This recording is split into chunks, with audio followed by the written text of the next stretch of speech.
Are you there? Hi, yep.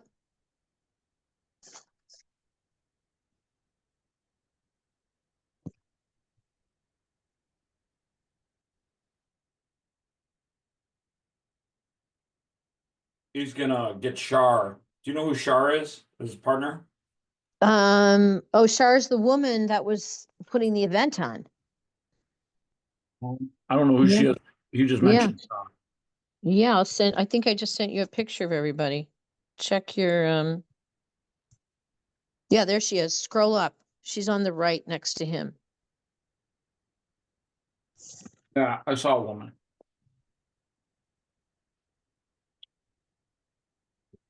Yeah, so I just talked to John and he's got a couple doctors. They're not going to be on today, but they're very interested. So we'll do a private call. Okay.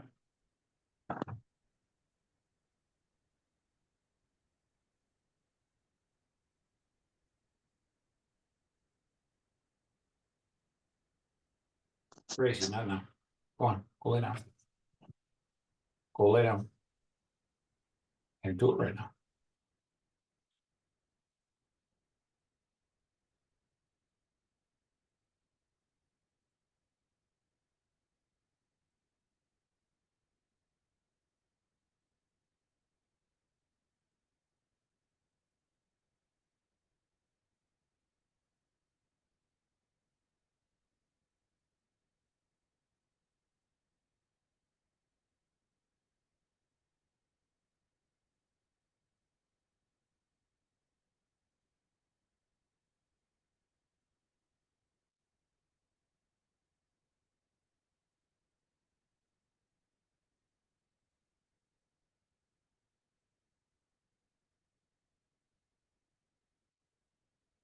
No, no.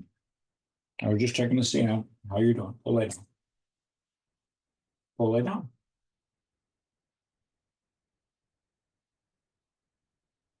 All right, Does well, my, does my face look red to you? a little bit's fine. Looks good. It looks healthy. Yeah, there's something weird going on today. No, you look fine. Did you take any nitric oxide?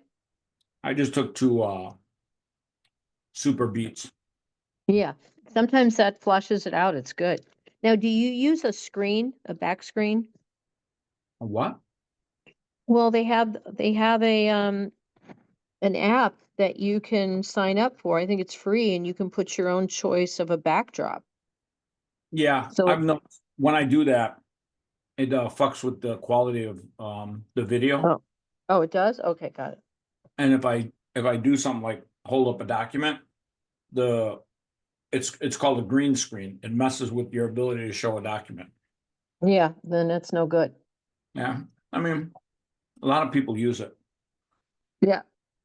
I'm gonna go get some water. I'll be right back. Yeah. All right. Well, I'm still inviting people. So let me get back on that. Text me when he shows up. All right.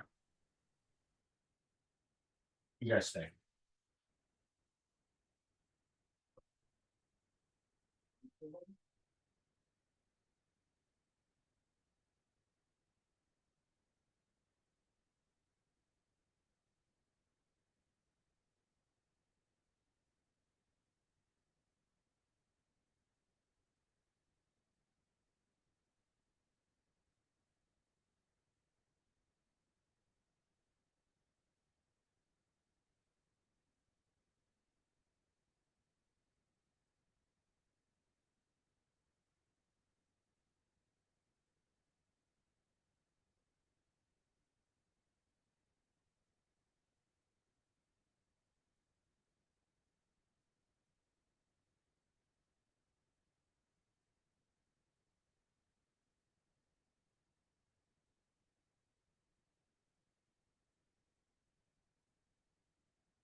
Go sit. Go lay down.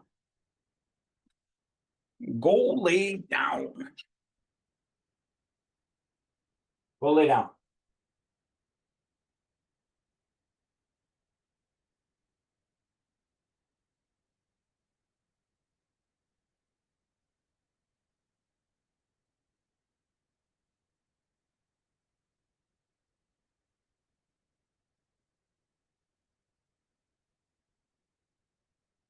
You do.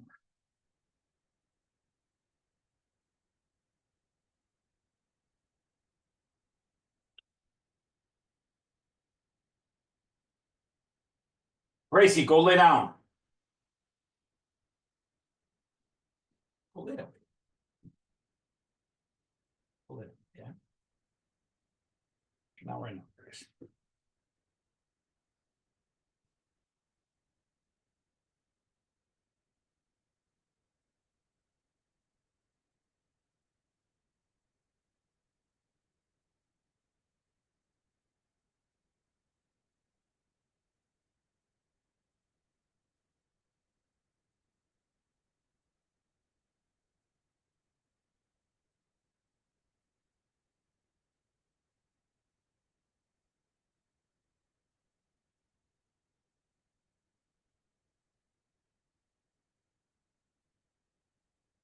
It's starting reception in September. He has picked his own school bag. I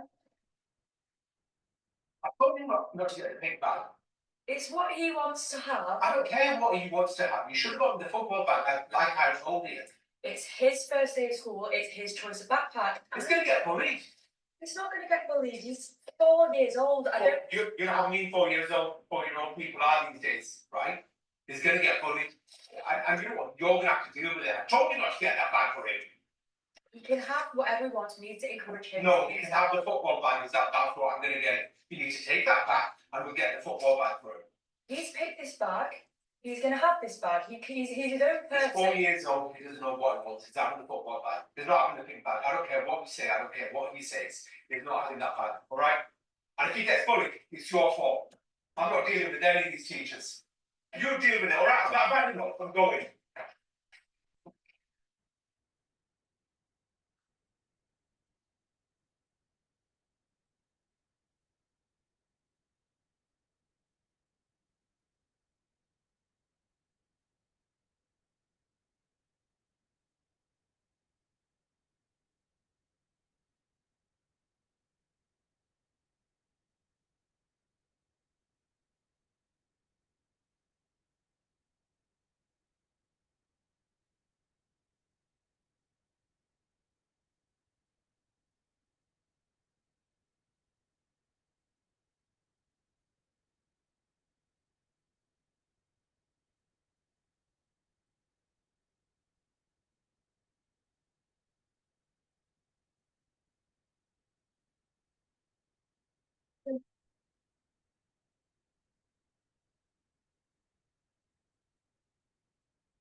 No.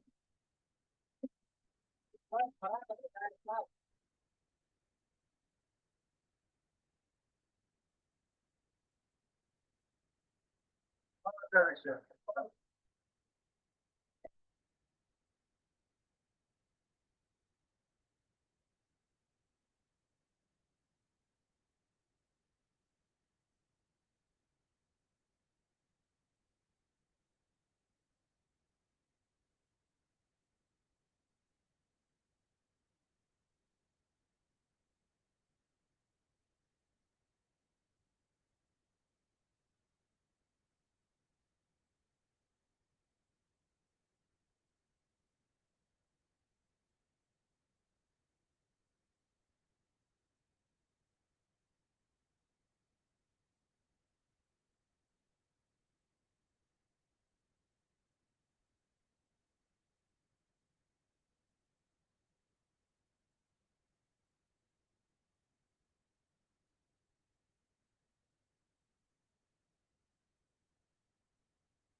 Gracie, go lay down, okay?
Crazy. Okay.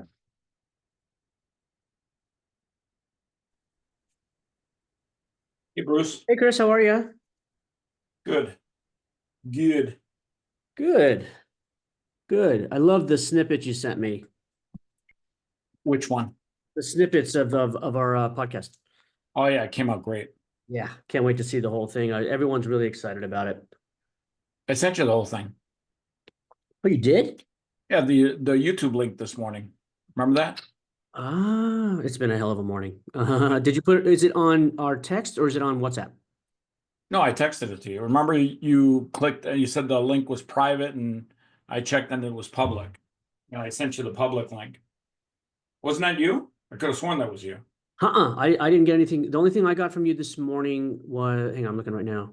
I must be wrong. The only thing, yeah, I got a text from you last night, jump on the Zoom call early today at 11 a.m. That's all I got from you. Okay, I must be going crazy. My bad. That's all good. I could have sworn Let me check our WhatsApp. Maybe you sent it on that. Give me 1 second. Hold on.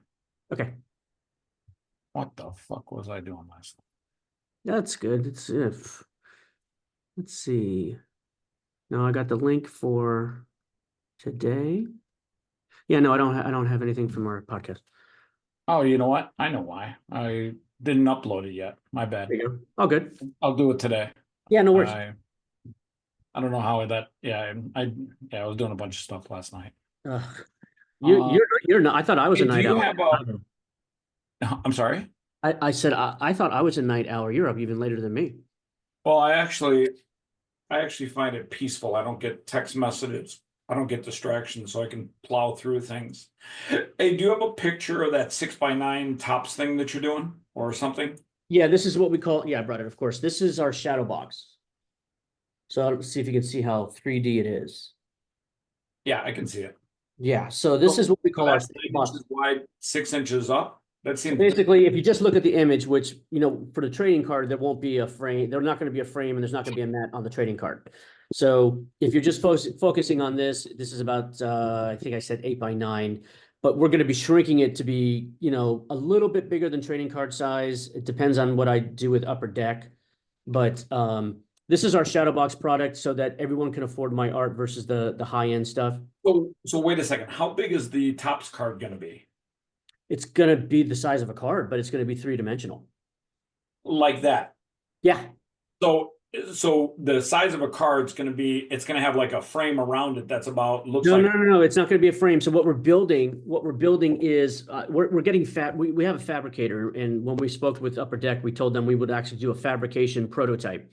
We're just waiting to get the first contract, and then it's a go, which should be coming after the holidays. So basically, what it is, it'll be a trading card about yay size, and it's going to have it's basically going to have no frame, but it's going to be clear. So everything around it's clear, and then it's just going to be the different layers after another. And then, it's going to be very unique. I've got a full idea of it. I've got to meet with the fabricators and see what they can do. But yeah, I mean, we're about to build an entire hip hop legends line. And then of course, because I'm going to be the official artist for Grand Ole Opry, we're thinking of doing an entire music line, taking it to Upper Deck. Do me a favor, go take your computer and look up Rap Snacks. I think it's rapsnacks.com, but go Google Rap Snacks, RAP Snacks. I'll do it on my phone. Rapsnacks.com. Yeah, you see it? Like potato chips, Snoop Dogg, blah, blah, blah. .com. Oh, cool. I got it. Are you working with these guys? They're friends of mine, yeah. They've grown that business over the last 3 years to 500 million a year. And they've expanded from potato chips to a variety of other products now, noodles included. And their investors include people like Snoop Dogg, Rick Ross, Soulja Boy, some of the biggest rappers out there. There's a girl that's jumping on this call today. Okay. Quintina. I want you to meet her. She represents a lot of those people. Okay. A lot of Yeah. those Yeah, individuals. and look for Charnel. She's going to ping you to join this morning, so you guys can talk with us as well. Because I told her I want to get you a contract this week. Wait a second. she's gonna ping me or she's gonna jump in on the Zoom? On this Zoom, so I would assume you have to let her in, right? Yeah, I mean, whenever she shows up in the meeting room, I just hit a button. Yeah, yeah. So definitely want you to tell her that because she'll be running that. Yeah, I want to get you a contract, and so everything you bring us, you're making on. So Awesome. yeah, that's how we do it. We want everyone to make money. Everyone eats. Yeah, everyone's got to eat. Yeah, exactly. Yeah, so I mean, you kind of get this. That's going to retail for like $299 to $399, and since my reprints on the 3D, I'm sorry, what's the price point? about $299, right around there. For what? For a collect For, trading? for this, which is our shadow box product. So it's like for kid, for the parents, they could buy it for their kids because, it doesn't have the signatures on it, but at least I was smart enough to realize not everyone's going to be able to afford my work, and they're not. I've been doing this a long time. So when we knew we were going to do bigger brands, we wanted to have a product that everyone could buy. So, and plus the ROI on these things are stupid. I mean, well, if we're mass producing it, might cost us $5 a piece and we're selling it for $2.99. So you can do the math. It's pretty damn good. There she is. What's your deal with Tops on that? We're actually working with Upper Deck. We haven't spoken with Tops, and it's okay. And Chris, I don't know if you've met Shar, but this is Shar, my business partner. Hi, nice to meet you. Nice to meet you. Very Shar. exciting. So Chris has just been telling me, check out wrapsnacks.com, Shar. I'm gonna fix my light. Have you ever heard of Wrap Snacks? I have not. When you see it, I think you'll recognize it. Okay.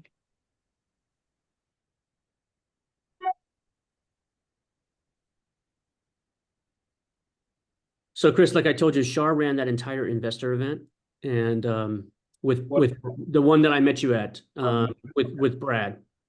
Got it. So they're an actual snack company. Yeah. Yes. Yeah. They did 500 million last year, Shar, and it's backed by Snoop. This And year. Oh. That This 500 million is this year. It's wonderful. Chris Yeah. would like to introduce us to They're not backed by Snoop. Snoop's just one of their shareholders. Snoop, Rick Ross, Soulja Boy, bunch of them. Love that. Yeah, no, they'd be a perfect fit for a sponsorship play for sure. No, not a sponsorship play. No? Doing cards with some of their talent. So Ah, there's got it. Quintina that's going to join us on the call today. Great. And I want you guys to know who she is. Wonderful. Paula Knife. Is that right? Is that pronounced right? Knife? Nate? Yes, that's me. Hello. Hi. Nice to meet you, Paula. Nice to meet you. I'm in Switzerland. oh So wow. Oh, wonderful. I'm not. I'm in Las Vegas. nice. I'm in San Clemente, California. I'm where Chris is, so we're all Isn't San Clemente named after an orange? Yes. Yeah, we are one of the oldest, still has we've been voted for the last 10 years in a row, the most vintage, well-kept secret beach in California, because we have all these city ordinances that don't let you, rebuild the casitas. You can't build over so many stories. There's a lot of historical buildings that are kept in place. So it really does have that kind of 1950s, beach vacation vibe. That's really, really quite lovely. it's actually quite beautiful. I was stunned how beautiful it was. So nice to meet you, Paula. My name is Bruce. Charnel is my business partner, and we have an immersive fine art company that works with icons all over the world. So, and we're happy to be here thanks to Chris. So Oh, Hey, wow. Sean, do you have the notes file with the agenda for today? Do I? Yeah. Does it come within that email that we received? I don't think it was in the email, but I'm gonna send it to Bruce so he can share it with you. I've got it. Very I can send it. I can send it, Chris. Okay. Wonderful. Do you have it? Paula, do you have it? Let me I just have like the invitation email from when I registered. I Okay, was speaking with, I just registered yesterday. It's like, no worries. Paula, what's Like- your, do you have an iPhone? I do, yeah. What's your phone number? I'll send it to you so you have it. All right, I'll just put it in the chat. Just read it off to me. I'll type it in. So the country code is 4176 Got it. Got it. 505 Got it. 6309. All right, it's coming. Great. Diana Kelly invited me to come. She's a beast. She's just the hardest working woman I know. Ah, shit. That's an invalid number. That's so weird. Do you So have you a, probably have to put a plus in front of the 41 or 00. yeah, I did +41. I just sent it to you, sure. Great. Tell you what, let me delete that. Let's try a different one. What, let's see. Do you have an email address I can send it to? Yeah, it's contact. Just put it in the text and I'll just copy Yeah. it in the chat. This one I'll just copy and paste. There you go. How is it in Switzerland? What time is it over there right now? It's 10 past 8 p.m. It's not too bad. No, it's 9 hours from Pacific time.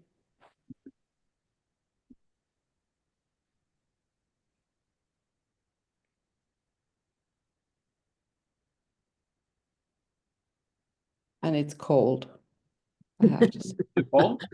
It is cold. Huh. Yes. So when you say cold, how cold? Well, I mean, Uh-huh. I think it's cold, but I am from Finland, so I don't know what I should say. But it is, well, in centigrade, it's like -3, so Oh, good that's Lord. below freezing, which I don't know how much that is in Fahrenheit. That is cold. Yes. This California girl is done the cold a couple of times, and I did not do well with me.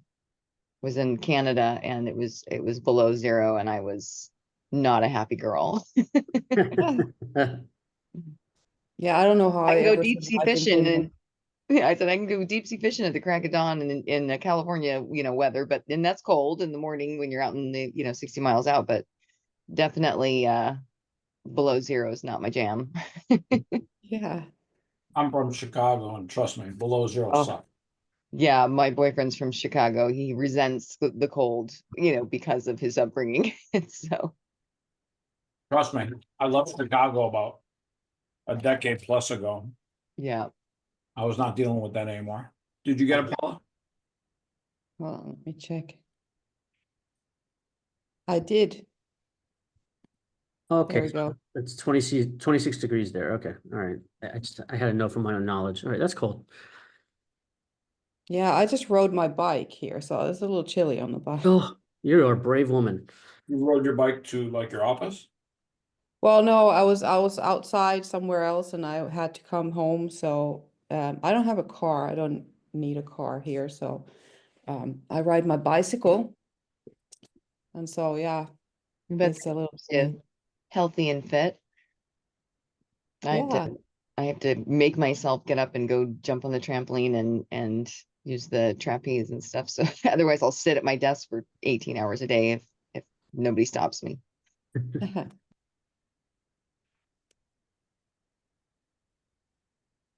What do you do, Paula?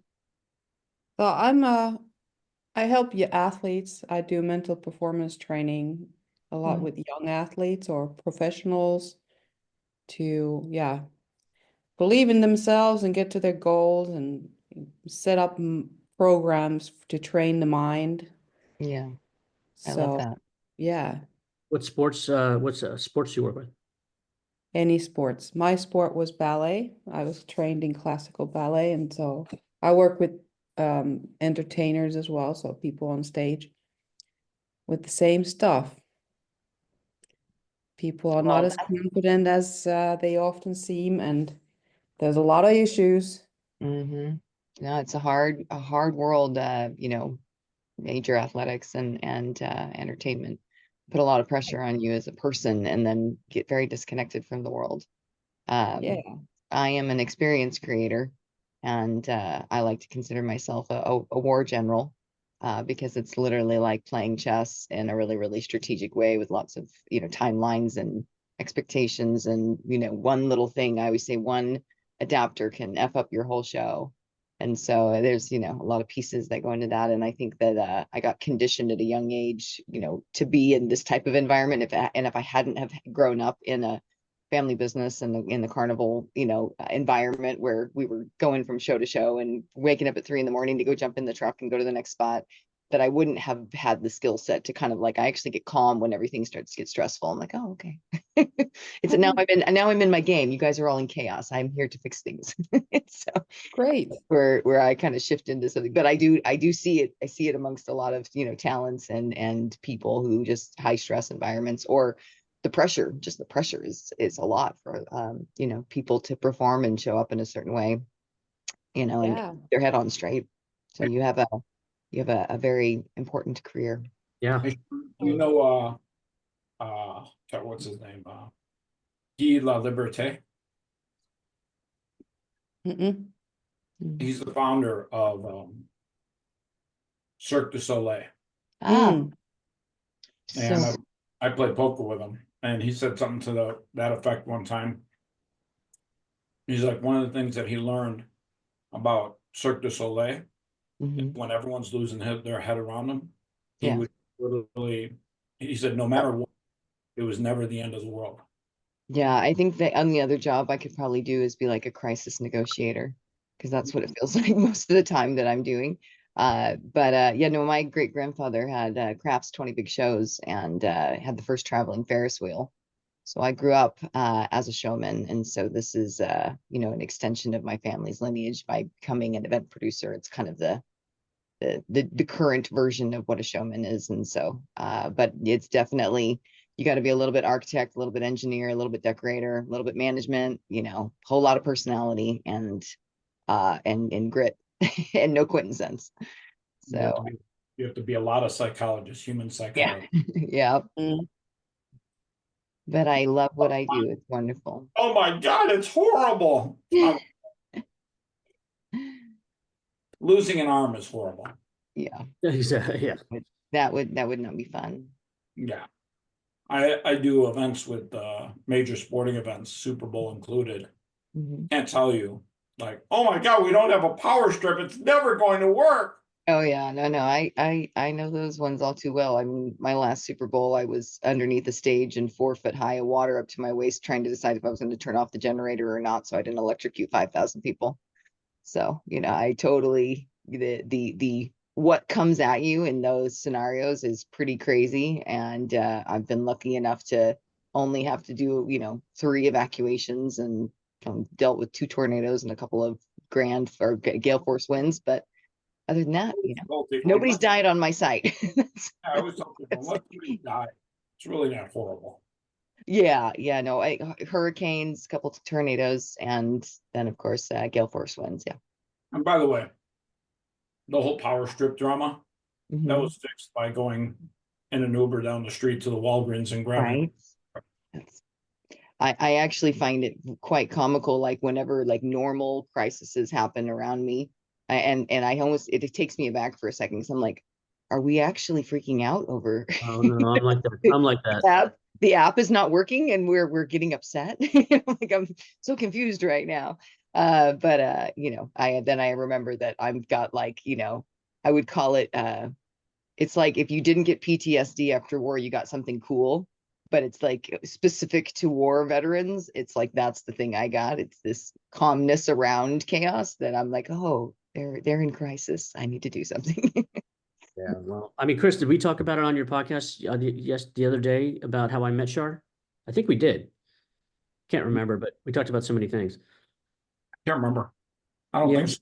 Yeah, so I was the official Red Bull artist for Formula One last year, and we were doing the massive launch here for the first Las Vegas race. And the company I had hired to come in and run the entire event for the launch with me and, you know, the drivers and the team and the fans and NBC News and all that stuff. And When you say drivers, are you talking F1? yeah. Oh, okay. Yeah, they were there live to sign in front of all the fans and media and all that as we unveiled the painting. And but Shar, I had met her only one time before that from this group, and she came. I had her come to the pregame, so to speak, Walkthrough. the walkthrough with the president of the Formula One's, of the Red Bull team on AlphaTauri, and their whole staff is there, and I'm just up to my neck and elbows because the team that I had hired was bailing on me, and Shar literally just stepped in and she goes, "Hey, can I take over?" And I just said, "Have at it." And she literally took over my entire event, and we knocked it out of the Okay, park. the team, like the race team? No, he hired a production company that was a colleague of mine, and they brought me in to do some sponsorship or strategic partnership sales with Bros. And because I've done Formula One VIP packages, and I have my own VIP list. I ran a luxury membership club before, so I have the right contacts to sell what he was trying to sell for sponsorship because it included paddock passes. And so essentially, I came out there because I had a couple of VIPs coming, and then I got there and he was like, these guys had bailed. They had another gig that came up that was a bigger deal. And he was like trying to scramble to kind of pull things together. And I was like, can I step in? It's what I do. He's like, please. Yeah, So and the rest was history. Yeah. yeah, the rest was history. We knew as I'm wrangling cables across the floor and setting up a PA I just borrowed from somebody, and he's setting up art himself. We had found partnership, real true partnership. So it's funny. You're talking about F1. Yeah. I did the all access photo shoot inside the paddock, and then we had a party at the top of Dre's, which is right above the common. Yeah. Was that this year or last year? That was literally a couple months ago. And Yeah, then Okay. Yeah, I was there's passes that we've done for the Super Bowl and NBA Summer League and the draft. These are holograms. Those are great. Well, Yeah. we'll have to work on something for Summer League because I go every year. So it's a good I'll be event. honest, I think the NBA is dying. The NBA's got. I'm not going to See it. disagree. Yeah, they I got have- issues. Back over there, I've got a vase this big, this tall, just stuffed with all credentials. It's like collector's items, over the years. I'm sure you've got tons. I would love to see your hologram ones. Those look really, really interesting. Yeah. Who did those for you? Jalen Brown. He did he was the MVP. Yeah. You can see I it's love him dunking. That's cool. And then Bruce, here, we could make it to where the credentials for the event is like an actual, it's your giveaway, and it's the painting, and it's done in this really cool holographic format. I love Good this. idea. We should break that down. I like that idea. there's a Yeah. guy named Matt. I'll introduce you guys via text, and he's Love the guy that. he does all these. So what do you do, Bruce? I'm a fine artist that paints on multiple layers of glass, and I've built a company over the last 15, 20 years. I was a prodigy at 5 as an artist, but my parents owned a very successful art gallery for 20 years. So my dad taught me the fine art world and business. It was my gallery to inherit. I turned it down to build my own company. And I came up with the concept of painting on multiple layers of glass and building a painting together. So the painting behind me is actually DMX. We're launching it at the Grammys in a month. We literally were just on a Zoom with Redman last night, and he's really, he was pretty blown away with what we're doing. So his manager, of course, is with Method Man, and so we're doing a whole thing where I've painted famous athletes all over the world, from Muhammad Ali, Michael Jordan, LeBron James. Oh gosh, keep going. Rafa Nadal, the famous tennis player. I worked with him for the last 10 years. I'm the only artist that ever painted him. I just did Red Bull Formula One for a year. Painted Major League Baseball. So I paint icons. And By the way, not to interrupt you, but I am interrupting you. The most popular clip on YouTube right now that we posted was the one about Prince Fielder by far and away. Really? No kidding. That's No kidding. phenomenal, because we're going to relaunch Prince Fielder because of his son, and we've got a whole campaign around that. He's got is his son playing? His one son is a beast of a baseball player, Yeah. and he looks just With like who? Prince. With who? He's young. I What team think is he with? Yeah, I got to do some research on his son to find out where his son's at right now. But I just know that Prince is always showing clips of him on his Instagram that, and I see him, I'm going, oh my God, it's like Prince Jr. He's like, whew, Let's and I've give, known that kid, I've I known that love kid that since that he you was pull little. metrics, from your podcast to see what hits and what's not.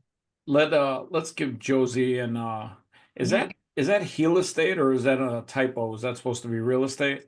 No, that's actually Heal Estate. That's I Diana love Kelly that. invited me here, so I actually I own the love domain and everything. But yeah. That is so cool. Yeah, it's my little cunning little play on words. But basically, I'm a healer. I've done all kinds of stuff. I'll save an introduction for later, but unless you Are want you me to do it now. Are you Brandon? No, I'm Mark Anthony. Oh, okay. I didn't meet you. Okay, Jose, you want to say hi? Or not? Me or so Josie? Jose. It's Jose. Josie. yeah. It's like Jose, but French. Oh, you should say like Rose, what I'm saying. Josie. I'm sure she might be in the bathroom right now or something. Oh, That's the neat, Hi, that's the it's neat thing. Diana Kelly. Chris, I just wanted to let you know that Mark Anthony and his partner Megan live in El Salvador. Oh, wow. So Oh, you guys are in El Salvador? yes. Oh, I love it It's out a there. view from our penthouse. Yeah, I hear Wow. El Salvador is doing really good. Oh, it's amazing. It's literally the second safest country in the world statistically, safer than any US state or Canadian province or anything like that. Yeah, I saw the special they did on the big massive prisons that they put all the gang members in. And yeah, I'm telling you, your president has done a great job. Bukele. Yeah. Yeah, he's amazing. He we're here because he made Bitcoin legal tender, about to be 4 years ago now. So they completely changed everything around. The amount of Bitcoin he's invested, he's already doubled in profit, and so it's just amazing what he's done here. It's phenomenal. So everyone here is so grateful that they don't live under some kind of like gang tyranny oppression anymore, that there's so much opportunity. Real estate is booming. I actually say that they're doing American dream better than Americans, because they're just parties, festivals, events, conferences, you name it, all the time. And it's just, everything is moving so rapidly, and there's so much opportunity. My friend Samson Mao is doing a ton of stuff down there. And oh, cool. That's that Asian Bitcoin guy, right? yeah, that's the Asian Bitcoin. Okay, yeah, he's the owner of Liquid, or I think. He was involved with Liquid with Adam Beck, both guys I know very long time. And then he literally became primarily now exclusively involved in helping countries build strategic Bitcoin reserves. Yeah, that's what a lot of people still don't get. It's that countries and huge corporations are trying to acquire as much as possible, as fast as possible.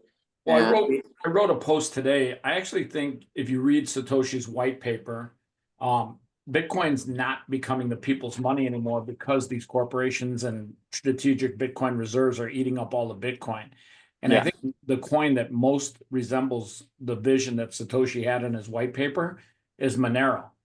And it's amazing like how Monero's become literally everything Satoshi wanted it to become. Yeah. Yeah, so most coins, or if not nearly all of them, are exchangeable for Bitcoin. So we actually have a sovereign bank out of New Zealand, which the indigenous name is actually called Aotearoa. And it's very interesting because, we've heard of New Zealand our entire lives, but the actual name of that land is called Aotearoa. Even on the Bank of International Settlements, it says Aotearoa, New Zealand. And their passports has Aotearoa on top. So they're indigenous, like we have indigenous in the States and in Canada, et cetera, but they're pretty much part of the system. Like you look at an American map, it doesn't show their lands as individual from the States. So basically they have a co-sovereignty with the crown, which was granted to them in 1835 after the British actually waved the white flag because no matter how many warships they sent there, they all came back not at all, basically. So they made a treaty with them that said that the chiefs of New Zealand were co-sovereigns with the crown, and it still stands to this day. And we had one of the chiefs contact me during the pandemic, and he said, it's really bad here. People's bank accounts are getting shut down for protesting, et cetera. We need to do something about it. And I'm a blockchain nerd to the max, so I don't want to bore people with technical details, but basically I set up a blockchain bank for them, and Megan and I have been partnered on that and building it ever since. So I contacted her and I was like, hey, this has come up, let's do something. And we've basically become family to them. One of the chiefs literally adopted us so that we would have the same jurisdictional protected status as them. And, obviously, because if we're doing a full-on bank, there's going to be some sort of people that they don't want that kind of sort of thing in the system. That would be the IMF.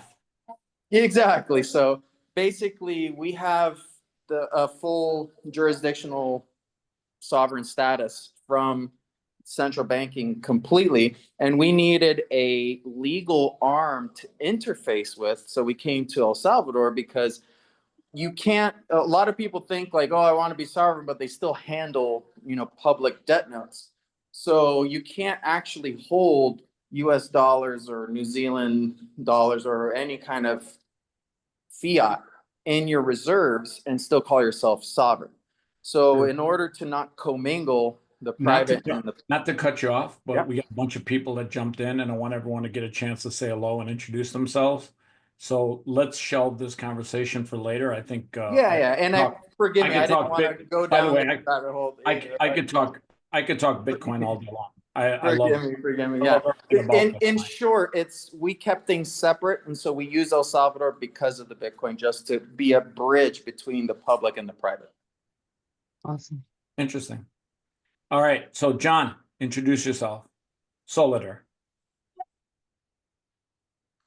Hey everybody, it's John Solidar in Dallas. Nice to see you all today.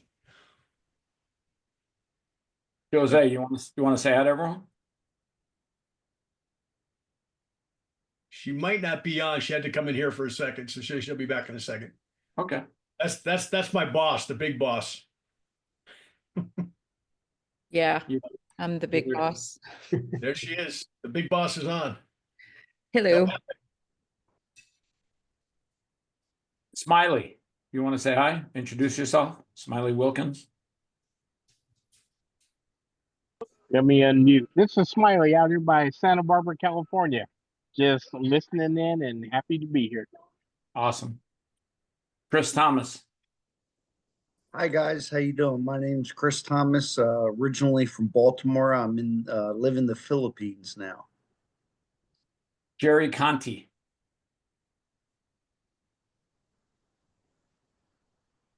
Hey everyone, Jerry here. I'm in Temecula, California. I'm at the gym right now, so I apologize. Jumped on last minute here, but I appreciate being here. James Newland.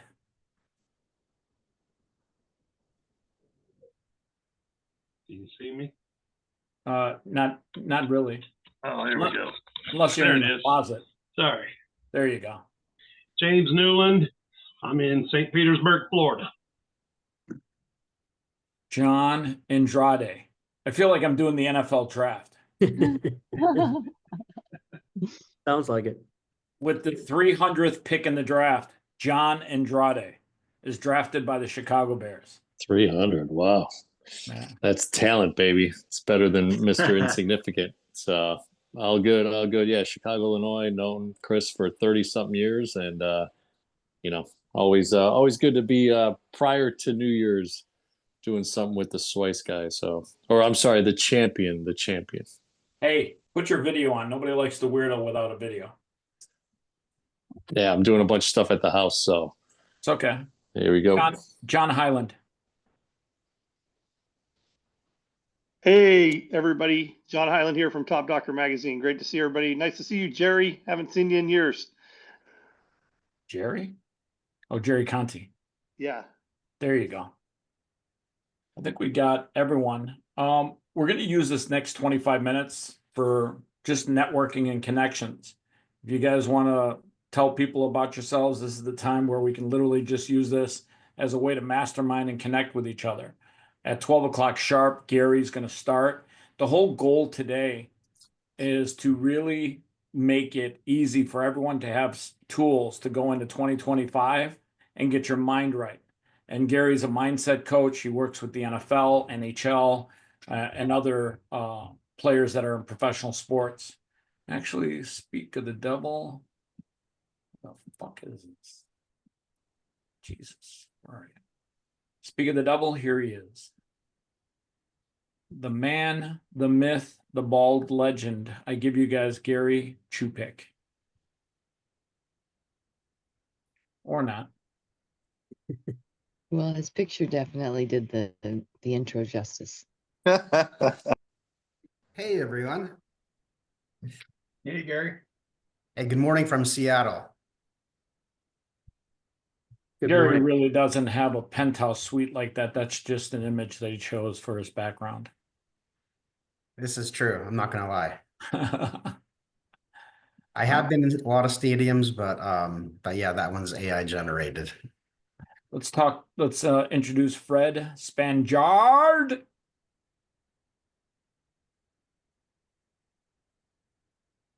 Oh, hello.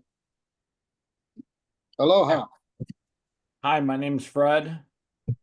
I pick flowers and walk dogs for a living. Oh, okay. Sorry, I just got on. I don't even know what I'm on. Somebody just sent me this link. So my name's Fred Spaniard. I live on Maui. My company is Global Media Productions. I produce shows, concerts, events, seminars, conferences, and have worked on some big global events. I was one of the producers of Live Aid. I've worked for John Denver many years, producing his Windstar Symposium in Aspen. And happy to be on. Awesome. I was just in Maui last week. Oh, cool. Can I fangirl right now? What was that? Fangirl? Something? Yeah. Well, I'm an experienced creator as well, but you've got some heavy hitters there, so very cool to meet you. Thank you. Charnel, talk a little bit about what you do. My name is Charnel, and I am the co-owner of a company called Lexicon. And what we do is I don't know if you can see him, he's on my right. Bruce Salzberg, he's an incredible artist who was a protege and essentially decided to start doing something unique and started painting on multiple layers of glass. I call him an entrepreneur because what he discovered was licensing, because he wanted to paint icons. And so he's been painting celebrities and athletes for the last 27 years. I met him at a Formula One event where I basically produced his event, and within 3 minutes of revealing the painting, we sold it for 6 figures and realized we had something special. So we came up with a business model that allows us to use experiences to sell art and drive impact, because every single one of our art pieces and all of the byproducts, the reproductions, the merchandise, the collectibles, all a portion of those proceeds go to an impact charity in alignment with the mission of the actual subject matter. So that's what we create. Pretty cool. We're going to introduce Megan in about a second. She just walked in, I think. Megan Monroe. Say hello to everyone and tell them who you are and what you do. Hey guys, I'm Mark's partner. I think he shared a little bit about our background with the Sovereign Bank of Aotearoa. I'm a technologist and I'm the owner and founder of Wealthy Women Enterprises. We are a decentralized network of women in business that facilitate infrastructure for change. And we focus on food, water, shelter, and medicine. Sorry, Do you have to validate 6 different points of interest before choosing a place for lunch? Is that what the network does? 6 different, no. We don't have to do that. That's a blockchain joke. How did you not get that? That was a blockchain joke. 6 validations per block. I got a call right when you were talking, so I didn't hear what you said. You're like, God, what's he talking about? We can pick lunch in one choice. I'm a woman. You're not supposed to give me choices. Exactly. 6 valid options before you pick one. I appreciate that. All right, so we're probably going to have people jump on in the next 20 minutes, but before they jump on, I wanted to share with you guys that next Saturday, we're going to do a different Zoominar that's actually going to be pretty interesting. In 2025, there's two things that I think are going to be at the forefront of every business owner out there. And one is AI. Like, you have to figure out a way to get AI to work for you. I don't care how you do it. At the end of the day, you got to get AI to work for you. Not use an AI tool, but actually have it work for you 24 hours a day as an AI assistant. And we can go into that later, but that's one thing I think everyone has to have going into 2025. The second thing that I think everyone should have learned in 2024 is that podcast appearances are the best form of long format advertising. And not only is it a best form of long format advertising, but it's evergreen content. What that means is when you do a 1 hour podcast and tell people your story, that podcast goes on a myriad of social platforms and stays there for 5 years, 6 years, 7 years. And down the road, somebody could watch that podcast and learn about you 5 years from now. And literally, it gives your brand exposure, your personal brand exposure. It generates you leads. And in the long run, it ultimately brings you deal flow and sales. And that's the one thing that I think we learned in 2024. Trump did 150 plus podcasts. America got a chance to know him in a long format interview. Kamala did 3 podcasts. One was Call Her Daddy, which was a sex talk show. And nobody got to know her because she was afraid to answer questions. That long format advertising was the big swing in the election this year. I think that every business owner should do podcasts going into 2025 to build your personal brand, generate leads, and generate deal flow. I call it deal flow because everyone's got a little different sale that they're making. But when you do podcasts, it ultimately leads to people reaching out to you and saying, hey, yo, Gary, I'd like to talk to you about some things that we can maybe collaborate on. And then bingo, you figure out a collaboration that generates both parties money. Now, we just had somebody join us, and I actually can't remember who it was. Did we introduce Danielle Forsgren? Danielle, did we introduce you? No, yes, maybe. I don't think so. You there, Danielle? Yes, I am. Good morning. Cool. Hello. Hi, my name is Danielle, and I do. I am the co-founder and CMO of Avison Medical, and I also have other brands. Awesome. So those two things, I think, in 2025 are going to be a big deal. And my team has built the largest database of podcasts in the world, 3.875 million valid email addresses. And we've transcribed almost every podcast that's ever been done into an AWS database.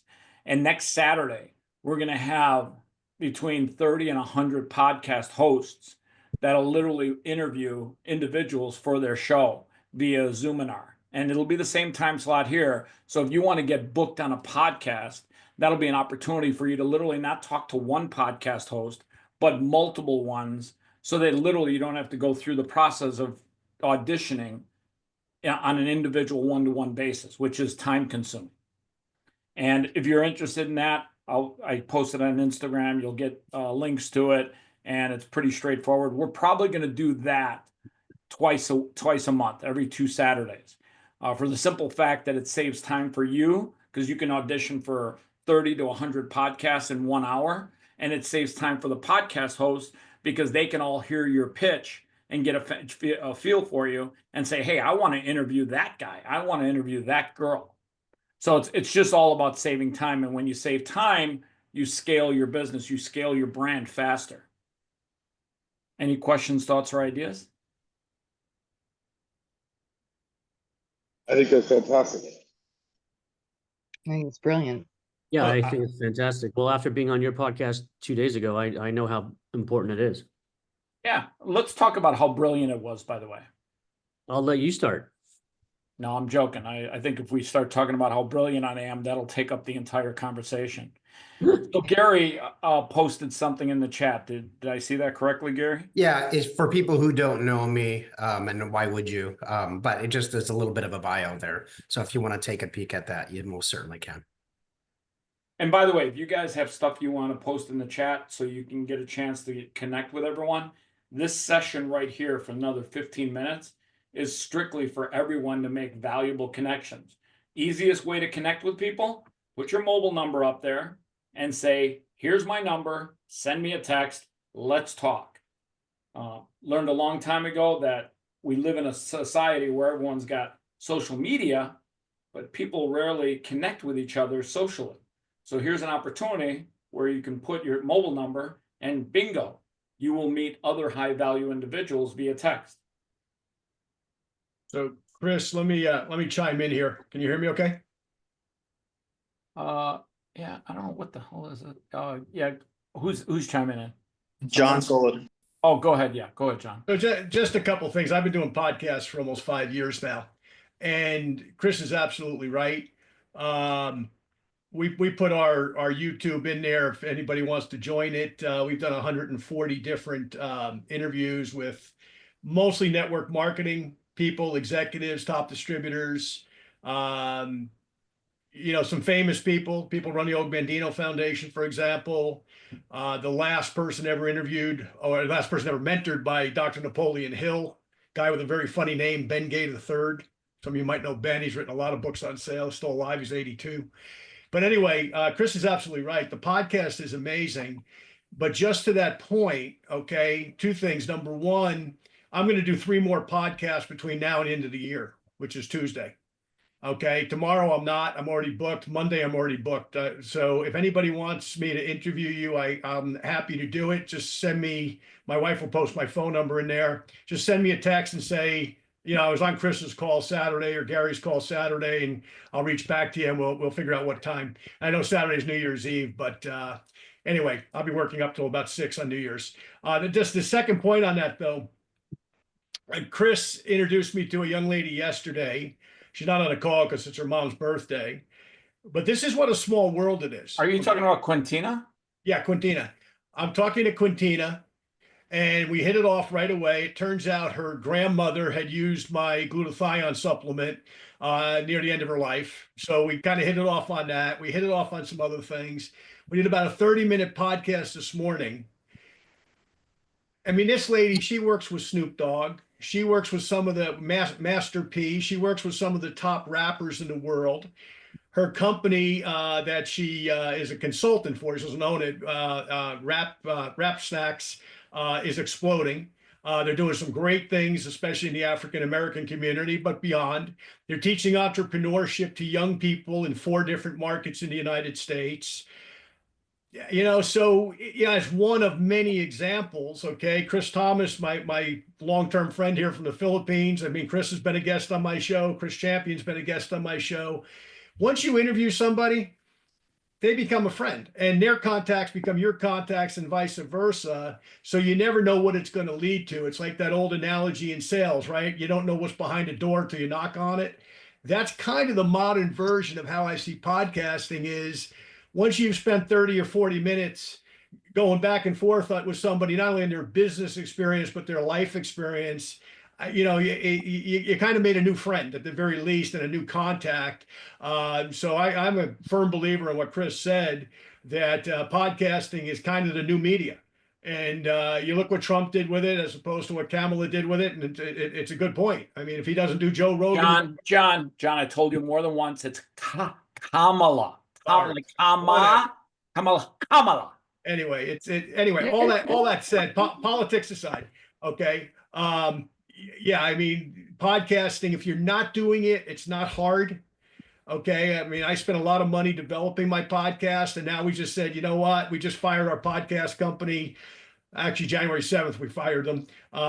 We did our last show with them, and now we're just going straight to YouTube. So you've got no real expense outside of, your time and a decent camera and such. So anyway, that's what I had to say on that.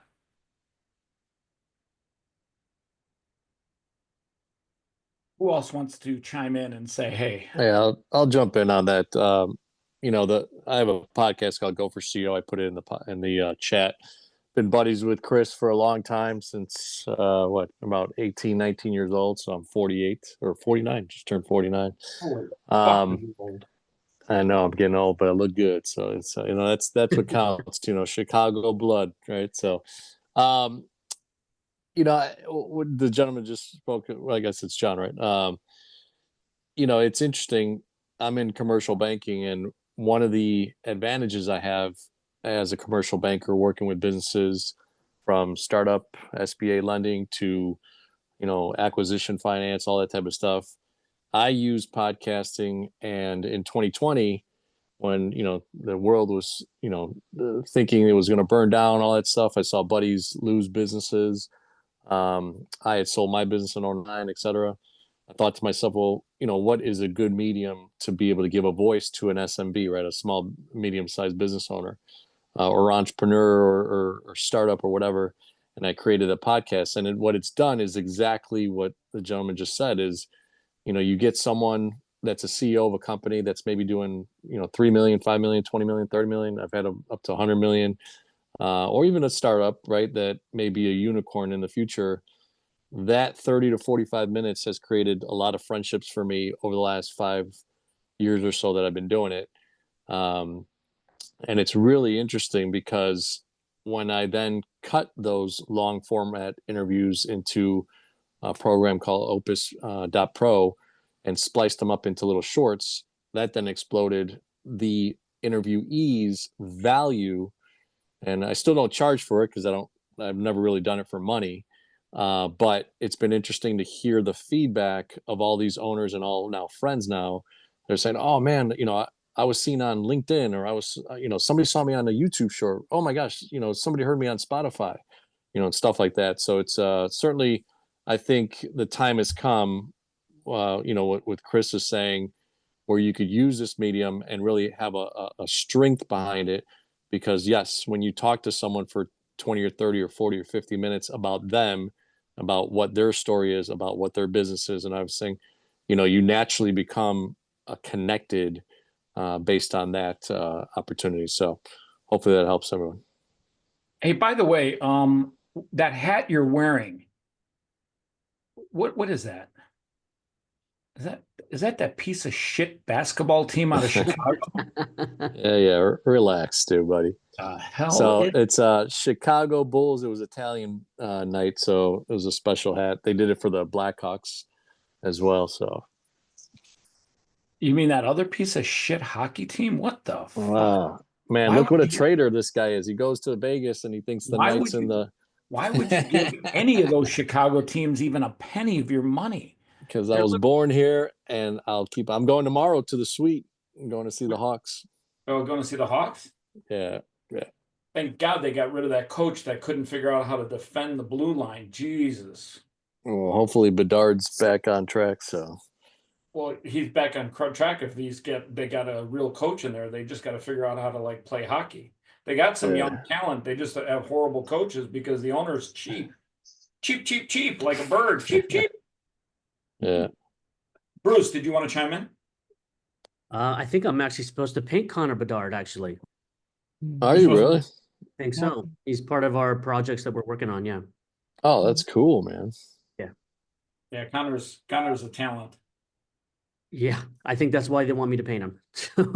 We only paint icons, and he's one in the making, that's for sure. He's definitely.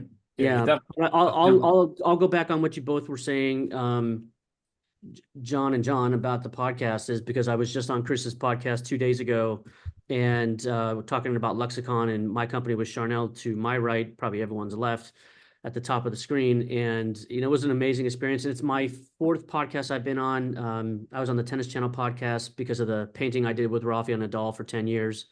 And that was a very cool experience. And being with Chris and talking about all those things and the last 15 years of my career, it's everything you guys talked about in terms of experience for you as a company owner. For me, what I do as a career with Shar, my business partner, and the things we're bringing into the world for all these icons. It's a wonderful place and platform to expand your business and bring in more eyes and ears and people that want to collect your work. Can I bring it home for you, Chris? Please, please. So I just finished producing the Independent National Convention. And so you've got the RNC and the DNC, and so we're the INC. And essentially during the INC, because of how much alternative news drove our insight and education around what really is happening in politics and what we really could do, we decided to host Podcastopia, and next year we will be hosting Podcastalooza at the INC. So in celebration of alternative news and ways of communicating data and information to the world. That's awesome. I'm having an issue here right now. Are you kidding me? Should I keep talking?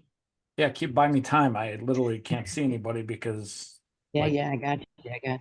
stupid shit that's happening on my fucking Is there Zoom. anyone else in the room that has anything interesting they want to throw into the mix and share in this few minutes leading up to Gary's incredible insight that he's going to share with us today? We are really nerdy, and so we are integrating audio and video media with the blockchain. We will be broadcasting over blockchain, and that's one thing that I think is pretty cool. And also the data sovereignty aspect that we offer from our unique jurisdiction. So, you know, every one of us is being traded and sold right now all over the world, and our infrastructure helps you protect your dot and capture your soul's expression and control how that is redistributed. So that's what we're up to, and it's super fun. So I was stoked our dear friend Diana invited us into this call. You are such a libertarian. I can smell it all the way from El Salvador. Viva la liberté. I had my daughter in El Salvador, one because she was born with 4 passports. She gets Canada, Brazil from Mark, and then she got El Salvador from being here in the United States from me. But also because she's my Bitcoin baby. So I am so much just like following the most common sense path to freedom. And it's not any sort of like rebellion against current reality. It's more like I can just see the direction the world's going, and the most effective way to get where I want to go is to ride the wave and be ready when the wave like starts moving. And so I know we're going to see a different world come to fruition when this inauguration happens. And my goal is just to have paddled, you know, to the point where I can ride the wave into this next generation of awesome. So I couldn't agree with you more. Hey, by the way, we had somebody join us. Brian Ruiz, introduce yourself and make it interesting, not boring. Hi, I'm Brian Ray Reese, owner of Optimal Rush. So I created an eye drop that's helping blind people get their sight back. First universal eye drop that helps. You could heal yourself and your animal at the same time. So it's amazing. It pulls all the toxins out, repairs the damage in your eyes, and just so many different things. It's amazing. What's in that eye drop? Because I'm blind in one eye, and I'm pretty sure that I need to either check that out or. Yeah, so it's MSM, but it's and saline, of course, but it's charged with electromagnetic energy. So it's what's in our body already and what we're around. I'm able to pull the electromagnetic energy and put it into the eye drop. So it works within 60 seconds. It's the best vision of your life. I mean, it's amazing. MSM definitely is good for your eyes. Yeah, I've seen lots of research. How do you get it, Brian? You can get it online, centralcalicaregivers.net. My Instagram is Optimal Rush. You can check out all the testimonials, all the movie stars that use it. And actually, Diana, she uses it too. She's on it. Do you mind posting your links Put it in the chat. Put the, Yeah. You can do that. So does everyone have the talking points that are going to be covered here today? It was in a notes file. I tried putting it in the group, but it just didn't play out right. You want me to throw it into a Google Doc and share the link? Yeah, if you could, that'd be awesome. I don't know what the fuck is going on my end, but tried sharing it, but all I got was 2 images, which, by the way, I'll be honest with you, those images are pretty killer. Mhm. Anyways, it is 11:59. I love starting things on time. If everyone could put their voices on mute, make sure you got a glass of water nearby. If you have questions during Gary's talk, feel free to post it in the chat, and I'm sure he'll do a Q&A afterwards. The whole thing that we're trying to accomplish today is get like-minded individuals to connect with each other for the purposes of literally having a great game plan for 2025. So without further ado, the man, the myth, the fucking bald legend, Gary Chupik. Wow, that's quite the introduction, Chris. Hey, thank you, everyone. I'm pretty sure you've never been introduced that way. I'm pretty sure. I'm pretty sure as well. Hey everyone, my name is Gary Chupik. I live in Seattle, Washington. I'm Canadian from Connor Bedard's, where he played junior hockey, Regina, Saskatchewan. But I moved to Seattle. Love brought me south to America and married a girl here from Seattle. So I've been here about 33 years, been married 33 years. And so it's just an honor for me to be here. I don't do a lot of webinars, to be honest. I travel a lot and speak and work with professional teams and athletes. And from time to time, the odd business owner. So yeah, that's kind of how I do work and how I live. And so, yeah, thank you for the introduction. I've been doing mental performance for about 6 years and have had kind of like a crazy ride the last 6 years. I worked for Russell Wilson, quarterback of the Seattle Seahawks. I worked for his company teaching mental performance to athletes, and then also taking what is profitable for athletes into the business world, because there's so much overlap between the sports world and the business world. And so I work with a lot of CEOs and business owners. So 50% business, 50% sports, more and more business, believe it or not. I'm not quite sure how that happened, but yeah, I'm just excited to be here and share with you some of the things that I've learned over the last 6 years. And I have no agenda other than to be a blessing to you. And yeah, I'm not here to sell anything to you. I'm just here to add value to your life. And so if I can answer any questions that you might have along the way, I certainly would love to answer them. We'll do a Q&A either after my presentation or at the end. It doesn't matter to me. But if you do have a question, write it down, or feel free to interrupt me if you want. I'm okay with that too. So it doesn't really bother me. Okay, let's begin. And I'm going to send a request to Chris to share my screen.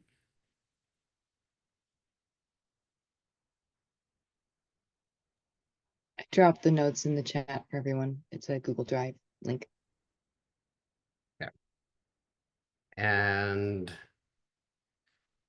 Chris, did you get that message? You're on mute. I can't hear you. Yeah, forget it. Yeah, you should be the host now. Okay. Are you? You got it? So can everyone see the screen there? Try it now, Gary. It says, oh, there we go. You are now the host. Okay. And I am going to share my screen. So can everyone see a picture of my face, unfortunately? Yeah, I see your face. Can everyone see this? I don't see anything. No. You're not sharing screen if that's what you're trying to do. Yeah, that's what I'm trying to do. Let me try that again. Chris, if you're seeing it, then it's just the No, I viewing mean, I option. saw his face. I literally, there you go, Gary. Now it's working, yeah. You're on your way, buddy. You're All in the right. neighborhood. Yeah, this is yeah, here we go. Okay, everyone can see that. Okay, we have a thumbs up. Okay, so yeah, a lot of my background is with professional athletes, and I work with a lot of professional teams. I've had the privilege of working with the Houston Texans, the Seattle Seahawks. I mean, there's just a lot to mention, but you know, Oregon Ducks in college football, a lot of athletes, a lot of TV celebrities, and that's kind of where I'm a little bit more of a practitioner rather than someone who's like this ultra great businessman. That's not my strength. My strength is just bringing the best out of people. And oftentimes when I get hired by a professional team or an athlete, I don't have time to sort of just sort of figure things out. I have to make somebody better by Sunday. And so a lot of what I teach is just what I've learned, what works in the mental performance world with professional athletes and with and businesses. And so I'm here to talk and share my very best stuff with you. I did have a little bit of an agenda, my talking points, as you well know. We talk about mindset as everything and a new you in 2025 and what's holding you back and the game plan for life and how it can change you and how should you live. I'll address those things, I think, along the way. But if I haven't addressed any of those things for you, then most certainly let me know in the Q&A time. So where do you start when it comes to having a game plan for your life? And I don't know about you, but I'm a 30,000 foot guy. Like, I like to start high and work my way down. Other people like to reverse engineer their life. And there's a lot of different ways to think about life. And I just think that we're all wired just a little bit differently. And so regardless of how you think, I'll go through my presentation. And then if you want to go higher and ask higher questions, you can. If you want to get down to the nitty gritty, I'm happy to answer those questions as well. But really what we're talking about is, how do I upgrade my mindset in 2025? And I don't know about you, maybe by a show of hands, how many people really feel like, man, if I can just upgrade my mindset, that would elevate my, my business or my life in some way, shape, or form. Like, I know it would be for me. I think a lot of the times my mind is actually the problem, and the way that I think. It's not an external thing, it's an internal thing, and it's in my mind. So if I can get my mind straight, a lot of things are really accomplishable, right? Like, they're achievable if I can figure that out. And so I want to help you kind of figure things out, and help you sort of like think about what you think about. And the terminology that we use is extremely important. Like, for example, one of the things I've been playing, like with a cat and a toy, is NLP, the neuro linguistic programming, kind of in terms of like what kind of language I use, and shaping the way that I think, and my clients the way that they think about the language that they use. Like, for example, I've decided to remove the phrase "I'm trying to do something" to "I'm training to do something." And just that little tweak in my mindset actually produces a lot of really great things in my life. So as we go on in this presentation, just sort of be mindful of not what you think, but how you think. And perhaps unlocking your mindset really is part of the missing link. I just know that a lot of people come to see me last because they get to a point in their life where they've tried everything else, and now they're willing to think about mindset. And I think mindset is a game changer. So let me begin with this statement. As you may or may not know, there's a famous coach. His name is Pete Carroll. He was a coach at New England and USC, and here with the Seattle Seahawks, and maybe those Chicago Bears. I'm not really sure. But he told me this one time, and I've never forgotten it, is the best always want to get better. They love to get coaching. It's usually the underperforming players that don't think that they need coaching. And how many times have I run across this where somebody will be saying, Gary, I don't know if I really need mindset coaching. And I'm like, what? Like, what? Like, Russell Wilson talked to his mental performance coach 365 days a year, because he wanted to be on top of his game constantly. And I think the best are always looking for that competitive edge. It's not like, do I need this or don't I need this? It's like, how can I tweak this to my benefit so that I'm even better than what I presently am? So what I would really like to say is, you don't have to be sick to want to get better. Okay, let me say that again. You don't have to be sick to want to get better. The best always want to get better. And it's one of the things that drives me in my life when it comes to wanting to perform at a high level, whether it's in my personal life or in my business. And so there's 3 things that you can train. In fact, there's probably only 3 things that you can train, and everything else falls into one of these categories. Number 1, you can train your craft. So that's, what you do for a living, and what your skill is, or what your job is, or what your vocation is.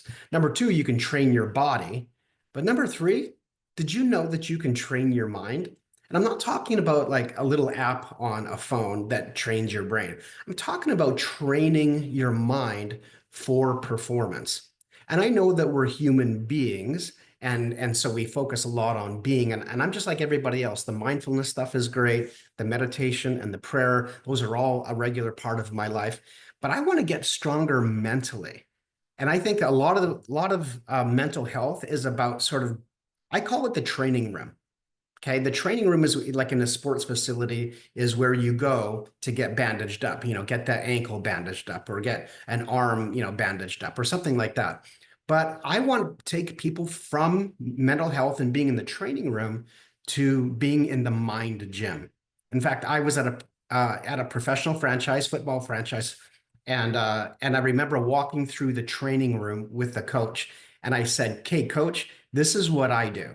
Because we had just visited the training room, and it was just such a fun experience, and it was like a lights on experience for him. Wait a minute, if we train mental performance and mindset, we're actually building our mental performance muscles so that we can perform at a high level. And so that's what I do, is I kind of view myself as the mind gym. Mental performance is great. That's really wonderful, but I think mental health is great. Pardon me. I think it's wonderful. I think we have to graduate and move on to the next step, which is mental performance and mindset things. And so in short, mindset is absolutely everything. It is the thermostat that controls the temperature in every room in your house and in your mind. It controls everything. It controls the way that you think about things. It controls the way that you process events in your life. It controls the way that you process relationships and experience relationships. It has an amazing effect on your business and what you think is possible. Mindset truly is everything.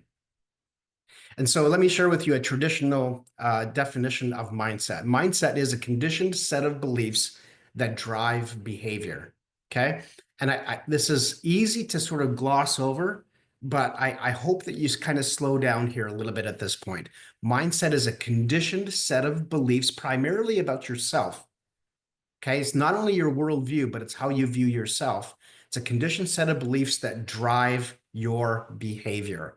And so for us to focus on our mindset is incredibly important because it affects our behavior and what we do.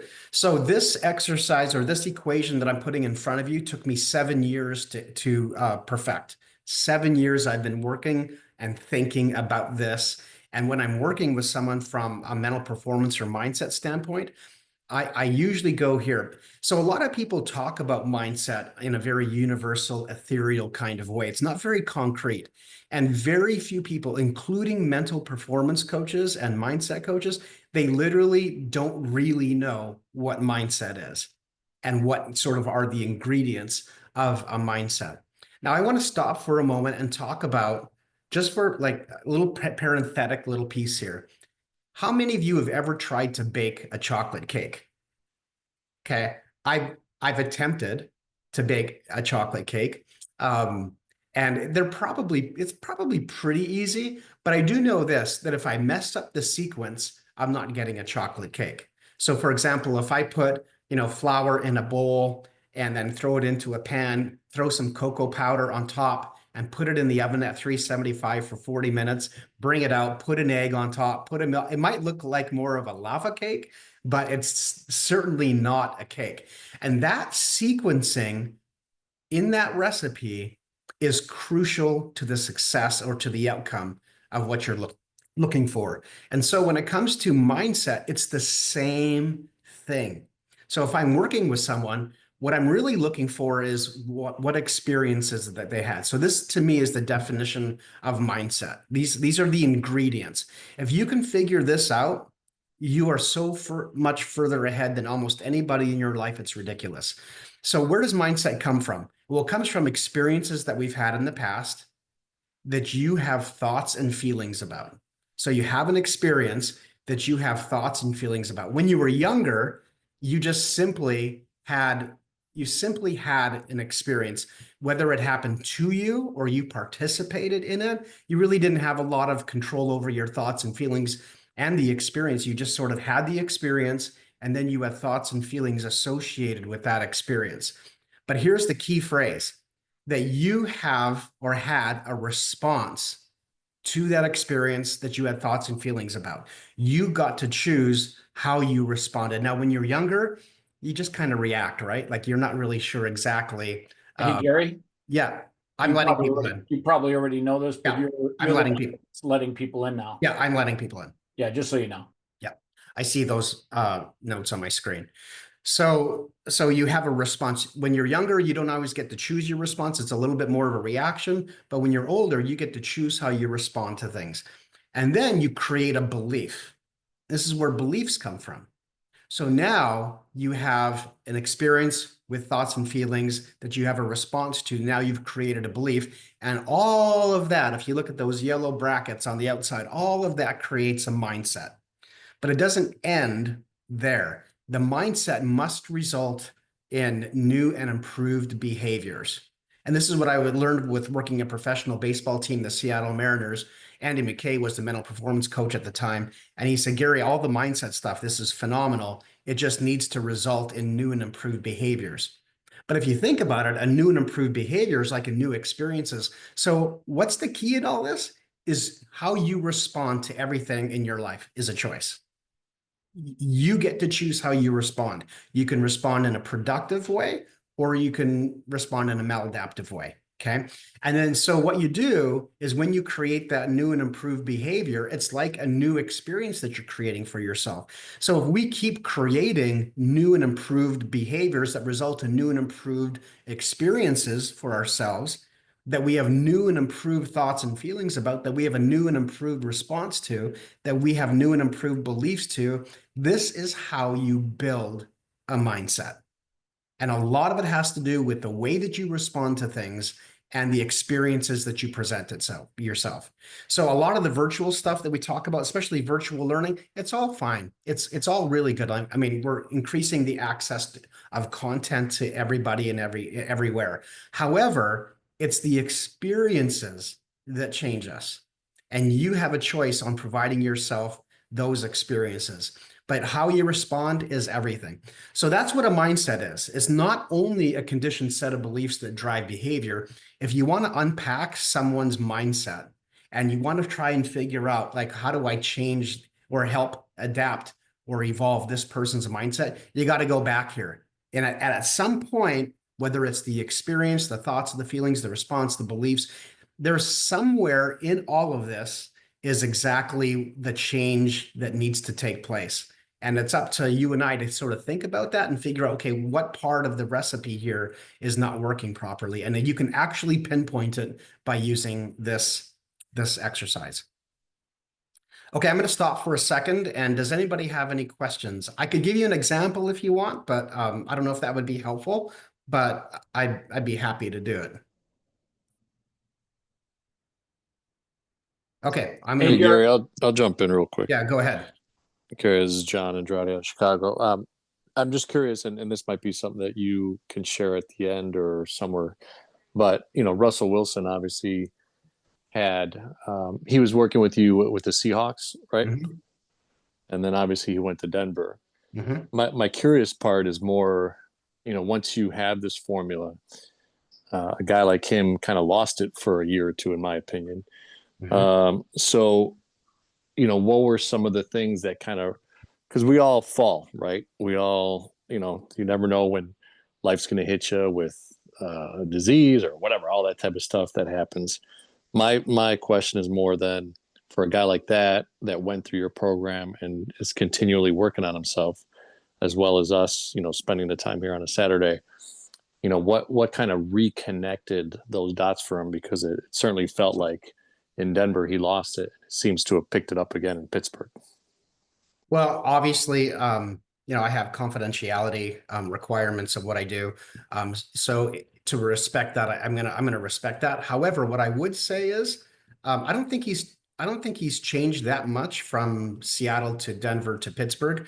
But what I would say is the concept of atmosphere and soil. So when a plant doesn't produce, do you get mad at the plant? Typically, what we say is, well, you know what? The plant wants to grow. It just needs the right environment and it needs the right soil. And I would say for Russ and people who go through a rough season, perhaps there's been a job change or there's a new environment, different soil. I mean, the soil is really important. It's not just the weather and the temperature, but the soil and what kind of plant that plant is or seed is planted in. So if it's not the right pH balance, if it's not the right fertilizer, you know, there's so many different dynamics to soil that it's just worth paying attention to. And so if you're not succeeding, if you and I are not succeeding as much as what we would like, then I would say, you know what, maybe quit beating yourself up and think about the atmosphere or think about the soil that you're planted in. Hey, Gary, there's a couple of new people that had a chance to jump in. Why don't we let them introduce themselves real quickly? Antonio, you there? Hey, Chris. Yeah, I'm here. Introduce yourself to everyone. Hey, everyone. I'm Antonio. I'm out here in New York City. I've known Chris and Gary for quite some time now, and I'm out here working on crypto legislation for New York State, as well as, you know, wrapping up fundraising for our own crypto exchange that we hope to launch in a couple of months. It'll be global. There'll be a lot of focus on retail, institutional, regulatory compliance, and it'll be massive. So yeah, thank you. Cool. Leon McLaughlin.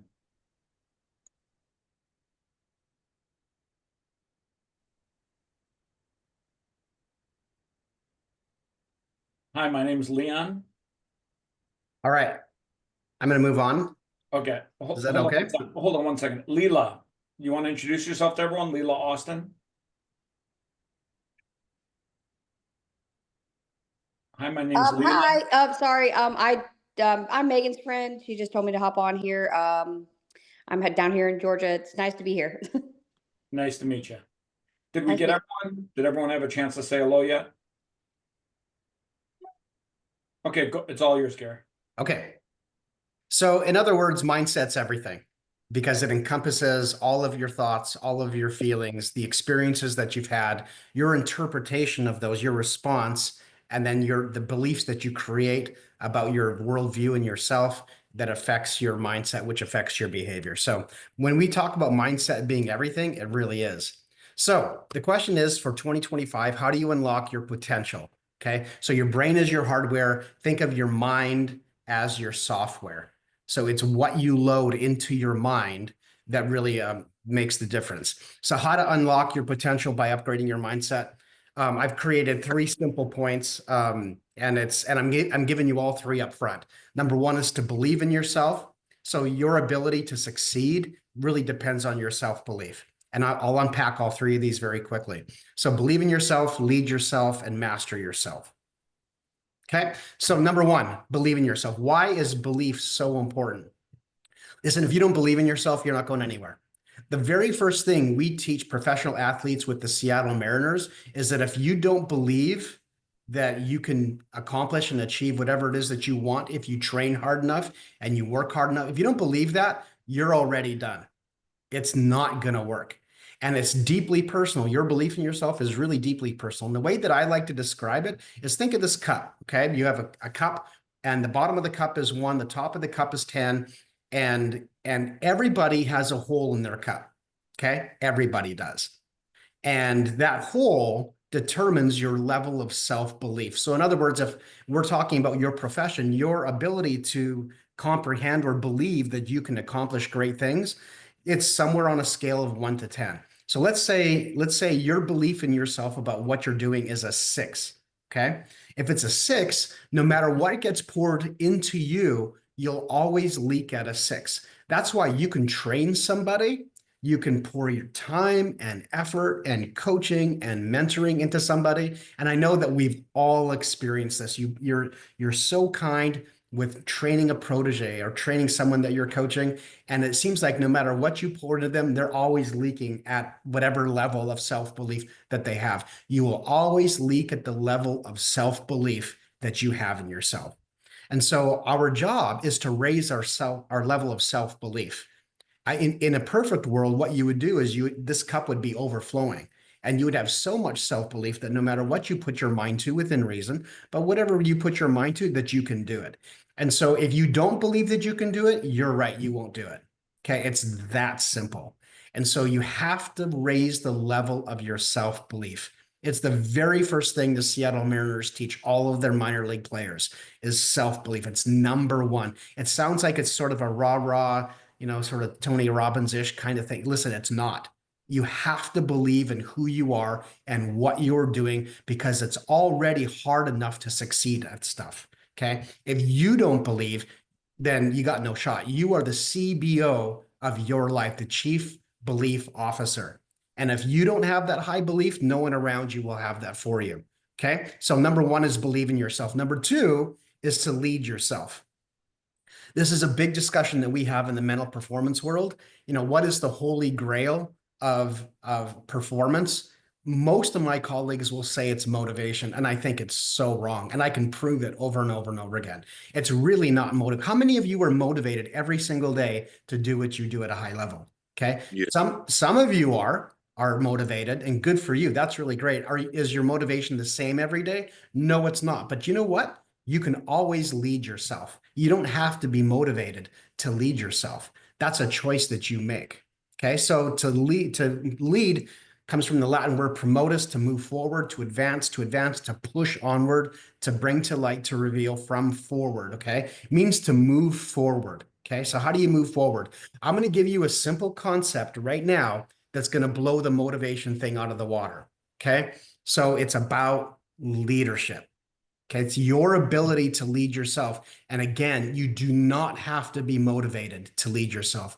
I was working with a defensive tackle in the NFL, and I said, hey man, like he's 330 pounds. He's a hulk of a human being. And here's little tiny Gary Chupik. I'm like, hey man, like how important is motivation to you? And he kind of shakes his head. He goes, oh man, he goes, it means nothing to me.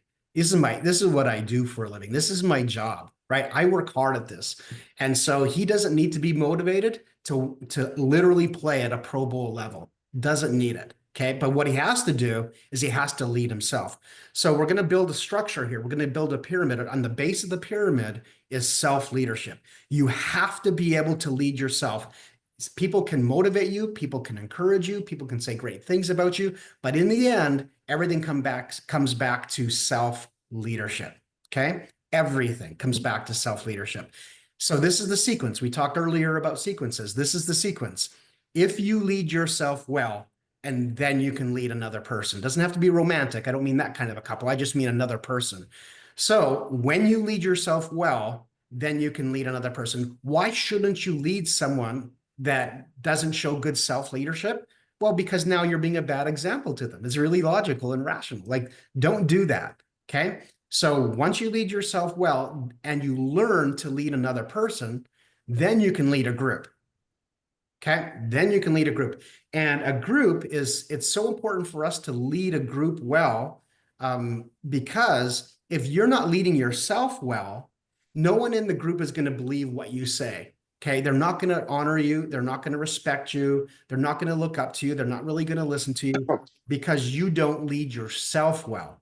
But if you lead yourself well, everybody in the entire group will lead you. Why shouldn't you lead a group if you've never led a couple? Well, because a great leader always mentors the next leader of the group, right? They're constantly training somebody else.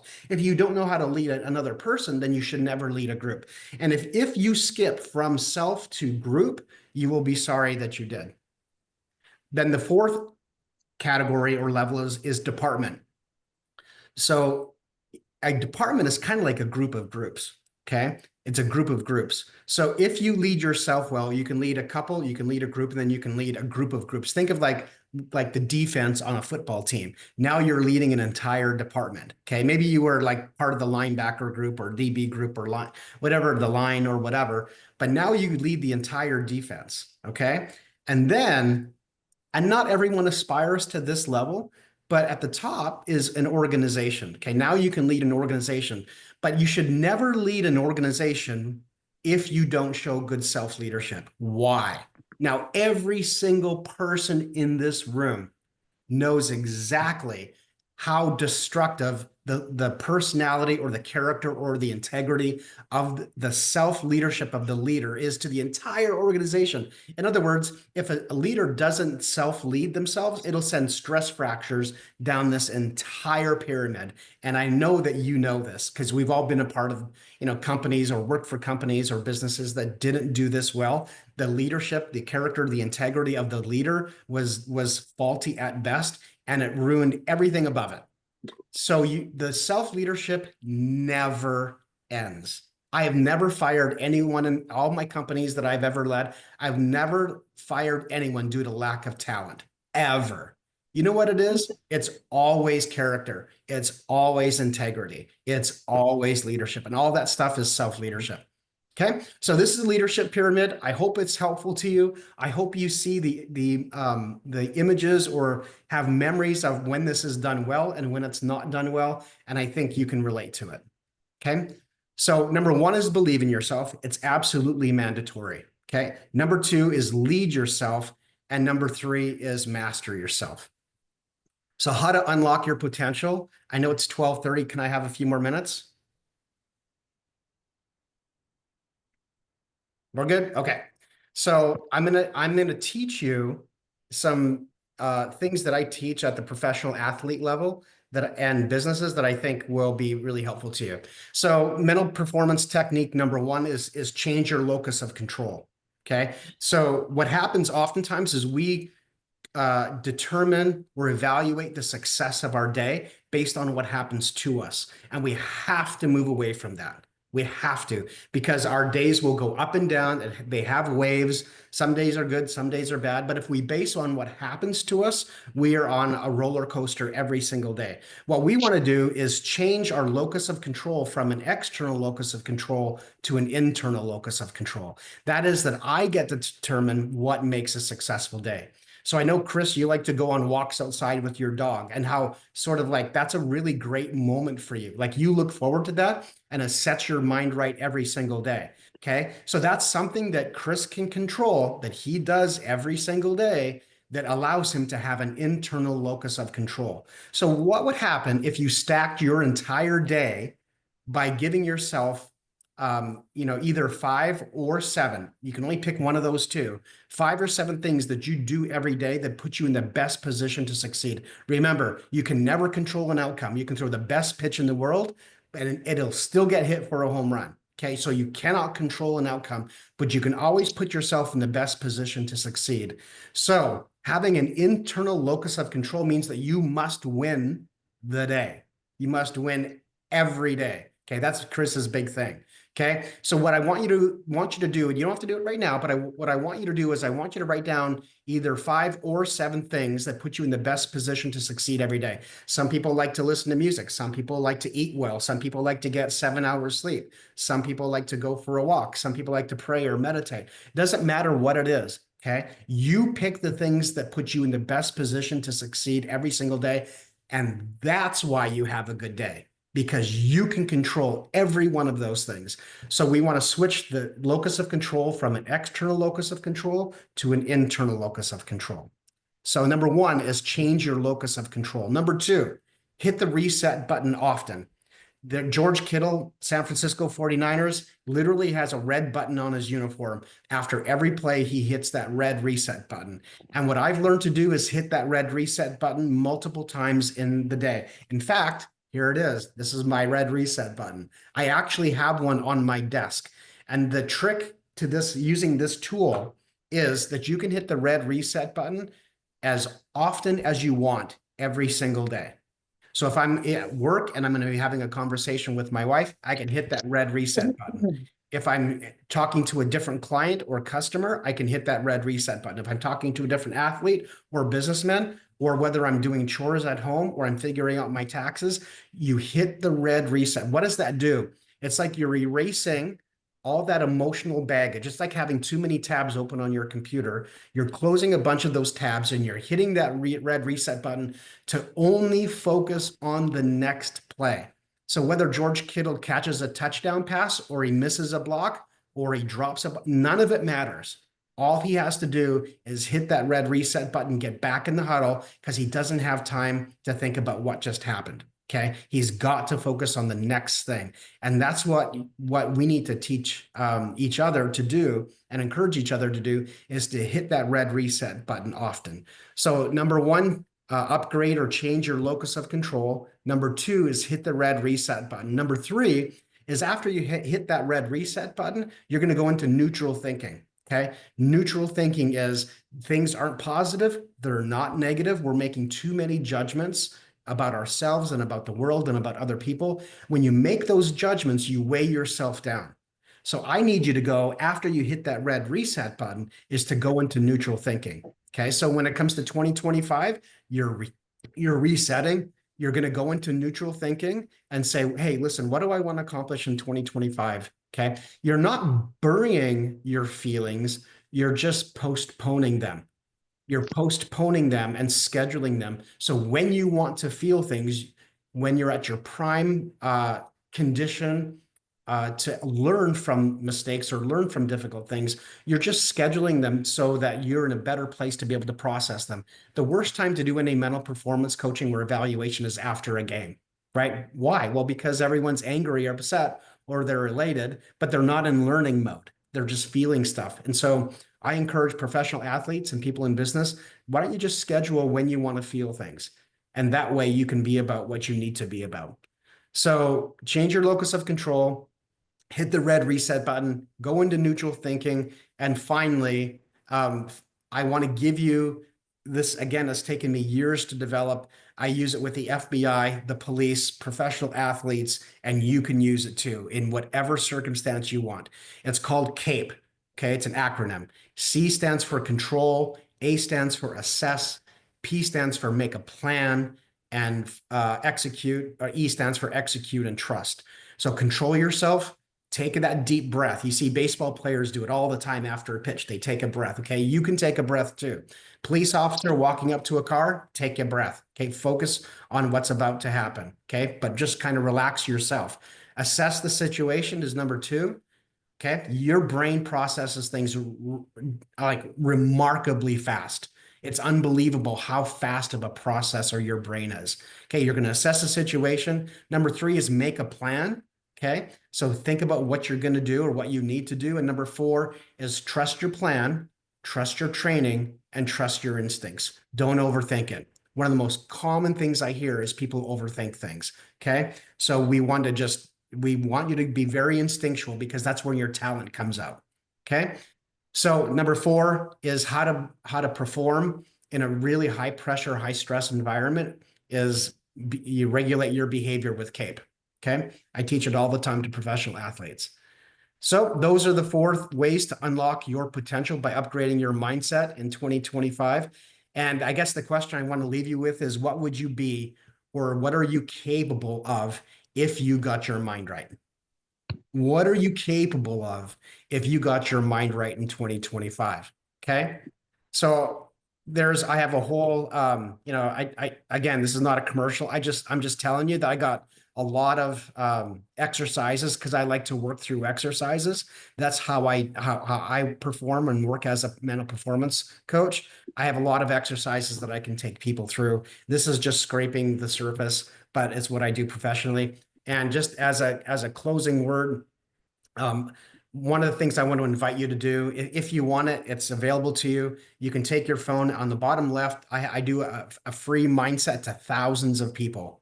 Okay, a free Monday morning mindset. I don't spam you. All it is just a value add to your life. Every Monday morning, I help you get your mind right based on sports and mental performance and leadership. So that you can sign up for that if you want. On the other side is my Instagram if you're interested in that. And I'll leave it up there for another 5 seconds if you want to take your phone and check that out. Or you can find me on Elite Mindset on Instagram. And finally, something I'm super proud of. About 2 weeks ago, I put together what I think is the internet's best mental performance or mindset assessment on the internet. It's the most thorough thing I've ever seen, and I think it'll help you just say, okay, what are one or two or three things that if I work on these 3 things, 2025 can be dramatically different. So here's my 3 strengths, here's my 3 growth areas, but it's going to give you a full assessment of where your mind is at. And on the right hand, if you ever are interested in booking a phone call or a strategy call or calling me or emailing me with something, be happy to help. I just love helping people. So that's my thing. So anyway, thank you, everyone. It's been a real pleasure, and I'm excited to answer any questions that you might have either now or later. It's up to Chris here, I suppose. But hopefully you found something profitable out of this time. And I do have a 2-day experience that I call the game plan for life. And it's just more exercises like this. And it's done just in the perfect sequence to help get an intended result, which are, what should I do with my life? What are my next steps? And how do I live a high performance life? And then I have the playbook for the mind, the stuff that you just saw. So thank you, everyone. Thanks for letting me go a few minutes later than I had anticipated, but hopefully it was high value to you. And yeah, Chris, how do you want to proceed? Everyone put your hands together for Gary. Unmute you so he can hear you clapping.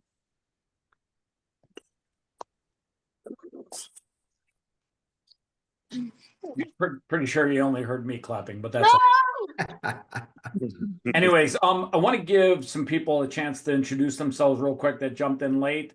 Sadiq Ali. Hi, my name's Sadiq Ali. Nice to meet everyone. I walk dogs for a living. All right, so much for that. Rachel, introduce yourself. Hey, I'm Rachel. I do a lot of social media and acting and modeling. Nice to meet you. And she's doing a movie right now. The Three Little Pigs, right? 3 Killer Pigs, and then Round the Decay is going to be in theaters January 31st. Way to go. And Megan, I think Megan already, who else came in late that didn't have a chance to say hello? Anyone? Nobody? Okay, good. Who has a question, thought, or idea for Gary while we've got him? Can I say something? Absolutely. Yeah, it's absolutely amazing. Thank you, Gary. I mean, I work in the very same field and so completely different, but still the very same. And it's fascinating. And I'm so glad that I'm here, that you shared all that and to learn from someone like you. So thank you. Thank you. I have much to learn from you as well. So thank you. You're Paula. I don't know if Gary caught this, but Paula was a professional ballerina, right? Ballerina? Yes. Awesome. Anybody have any questions, thoughts, or ideas for Gary? Yeah, Gary, do you have any specific training for people navigating childhood trauma that is just like beyond normal? I don't. I was a pastor for 27 years, so I have a lot of experience in counseling, but specifically, I would probably recommend for a professional in that area. So then you believe in water walking? I believe in walking in water. Yep.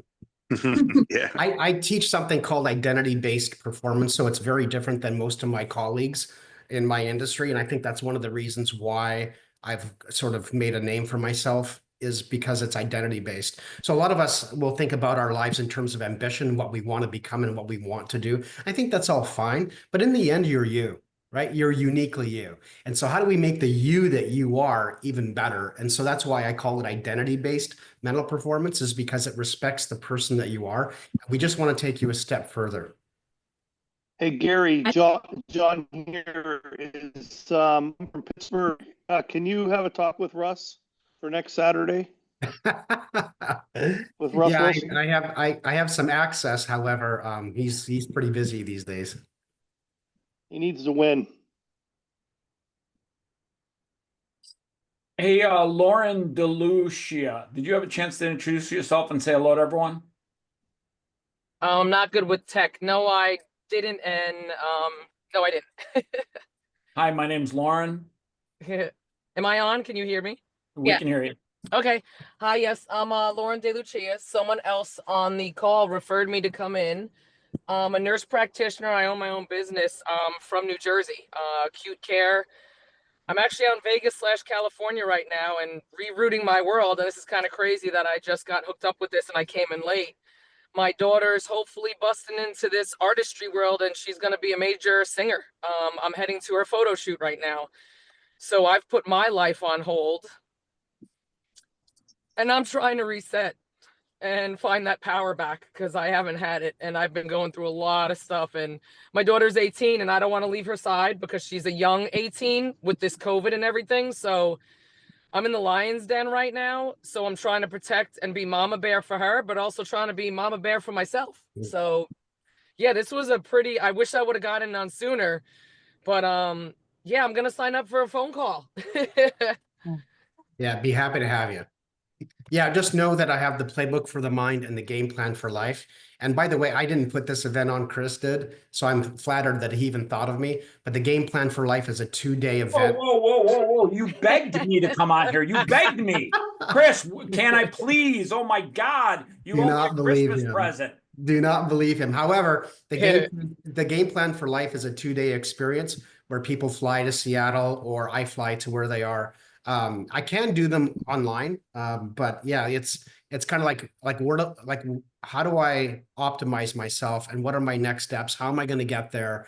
And actually, in the 2 days, I can promise you that you will figure out who you are, what your purpose is, what your calling is, what the vision for your life is, what your strategy to get there, your personal philosophy, what your current assignments are, and how to execute. I'll give you a plan to execute, and all of that is whole life excellence. So if that's appealing to anyone, you can certainly look me up.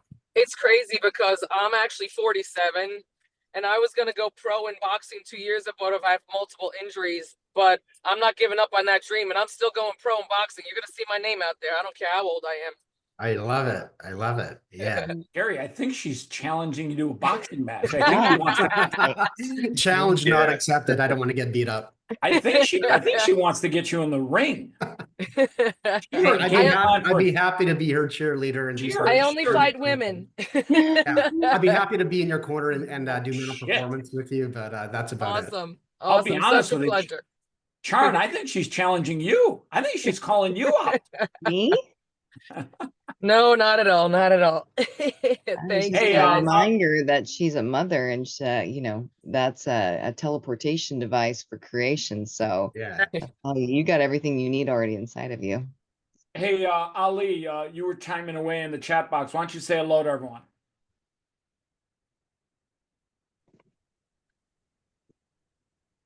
Or not. Does anybody else have any questions or comments for me? Yeah, Gary, do you do like sort of, okay, if I were to be hosting an event, which I am, with some of the transformational coaches that I work with, and what I like about your methodology is that you actually leave the ego intact, whereas the mass majority of individuals are like, kill the identity, you're divine, you know, go in that with it. And I think that having you come in with that dynamic is something of value. What would be an experience with you on stage for, say, an hour or something like that? I do it all the time. So I speak, I've spoken around the world, Germany, Spain, heading back to Spain, all over America. Yeah, I speak on a regular basis. So, and yeah, I'm going to be doing my very first kind of mini conference mastermind in Vegas here in the spring. I haven't picked the date yet, but I am going to do it in Vegas. So I have David Meltzer, MMA fighter, Forrest Griffin, Chris Voss, who is a famous hostage negotiator, is coming. You know, we're sort of solidifying all those things, but yeah, happy to do it. And I really appreciate what you said, Megan, because I think an ego is like carbs. Okay. Carbs are not the enemy. Okay. I mean, God gave us carbs for a reason. And so it's like, no. Don't eliminate this from your diet. Carbs are there for a reason. And I think same with the ego. I just feel like if we can just like channel the energy from the ego to do whatever it is that we want to do. Oh, I think that's wonderful. I think it's absolutely beautiful. And so, yeah, I'm all for stepping into who you are and trusting that and surrendering to it and trusting it. And I just think it's, yeah, don't eliminate the ego. Yeah, I appreciate what you just said. When you said that we lead with the identity, I think that that's super important because it keeps people grounded, whereas some of the other methodologies can kind of keep people in the mind, whereas we need to fully integrate all aspects of what we are as a human being. So Great. That's so said so well. We are body, mind, soul, and spirit. correct. And if we eliminate one of those, then you're like an athlete playing with 3 limbs. So why not tap into all 4? Why not do that? And so that's kind of I don't know. It's a conviction that I have. Hi, Hey, this is Diana Megan. Kelly. Oh, I just wanted to jump in. That was amazing. I just got to say, Gary, because I'm sorry, but I have to admit I am a Swiftie. I do watch football, and I do know what a tight end is and a quarterback, so it's kind of a big deal. So to hear what you talk about, and because now I've kind of shifted my thinking. What's my game card? What's my game plan? When I watch Mahone and I watch Travis Kelce, I'm like blown away. Okay. So I might piss some people off on this call, but I'm just like, wow, I could do that in my life. I could literally be that, prepared, and I could be in that mental state of mind where I'm repeating it over and over and over. And I have, what are my 5 key things that you just went over? I love that because, that's giving me a platform that daily I can keep resetting and feel like maybe I am an athlete, just like what you were saying, Lauren. We're good friends from New York, and what you're going through is amazing. And what you were just saying, hey, this is the perfect call that I need to be on, and I need to get it. I want to get my boxing. I want to get my daughter. All of us have a game plan for the New Year's, and I just want to thank Chris for putting this together because this is what it's all about. Let's get our game plan. Let's get our game face on. Let's really make a difference in what we're doing. And I love what you talked about, the neutral emotions. Like you have time to have your emotions be evaluated because a lot of times myself, I'm a sensitive nurturer. I'm a tree hugger. Boy, my emotions get in the middle of my day. And I'm processing with other colleagues. And that took hours out of my day and my emotions versus going, sorry, here's my, time for my emotional room. And I'll get to that later. So I just want to thank you, Gary. It was really well done. Very helpful. Thank you. Thank you. Hi, So Diana. I couldn't have said it that well. Thank you. I have a question. So I assume your business model has you coaching individually and then also, coaching on stage or through this format. Have you, as a business owner, thought about taking your brand and actually cultivating a way where it's a gamified platform or something along those lines where actual, the everyday user could get in there and practice or coach with you? Yeah, I'm working on it. Yeah, I'm not exactly sure where to go with it. I had a unnamed website because I've signed a contract, but it's not public yet. But it has over 100 million clicks per year globally. And in 42 different languages. And they've asked me to do a digital version of the game plan for life. And so I'm working on that. So I'm really honored and blown away by that. It's hard to understand and believe, but it's actually happening. So yeah, I appreciate that. And hope to, like, for example, I'm not cheap, but making my material more accessible to more people, I think I'm more interested in that.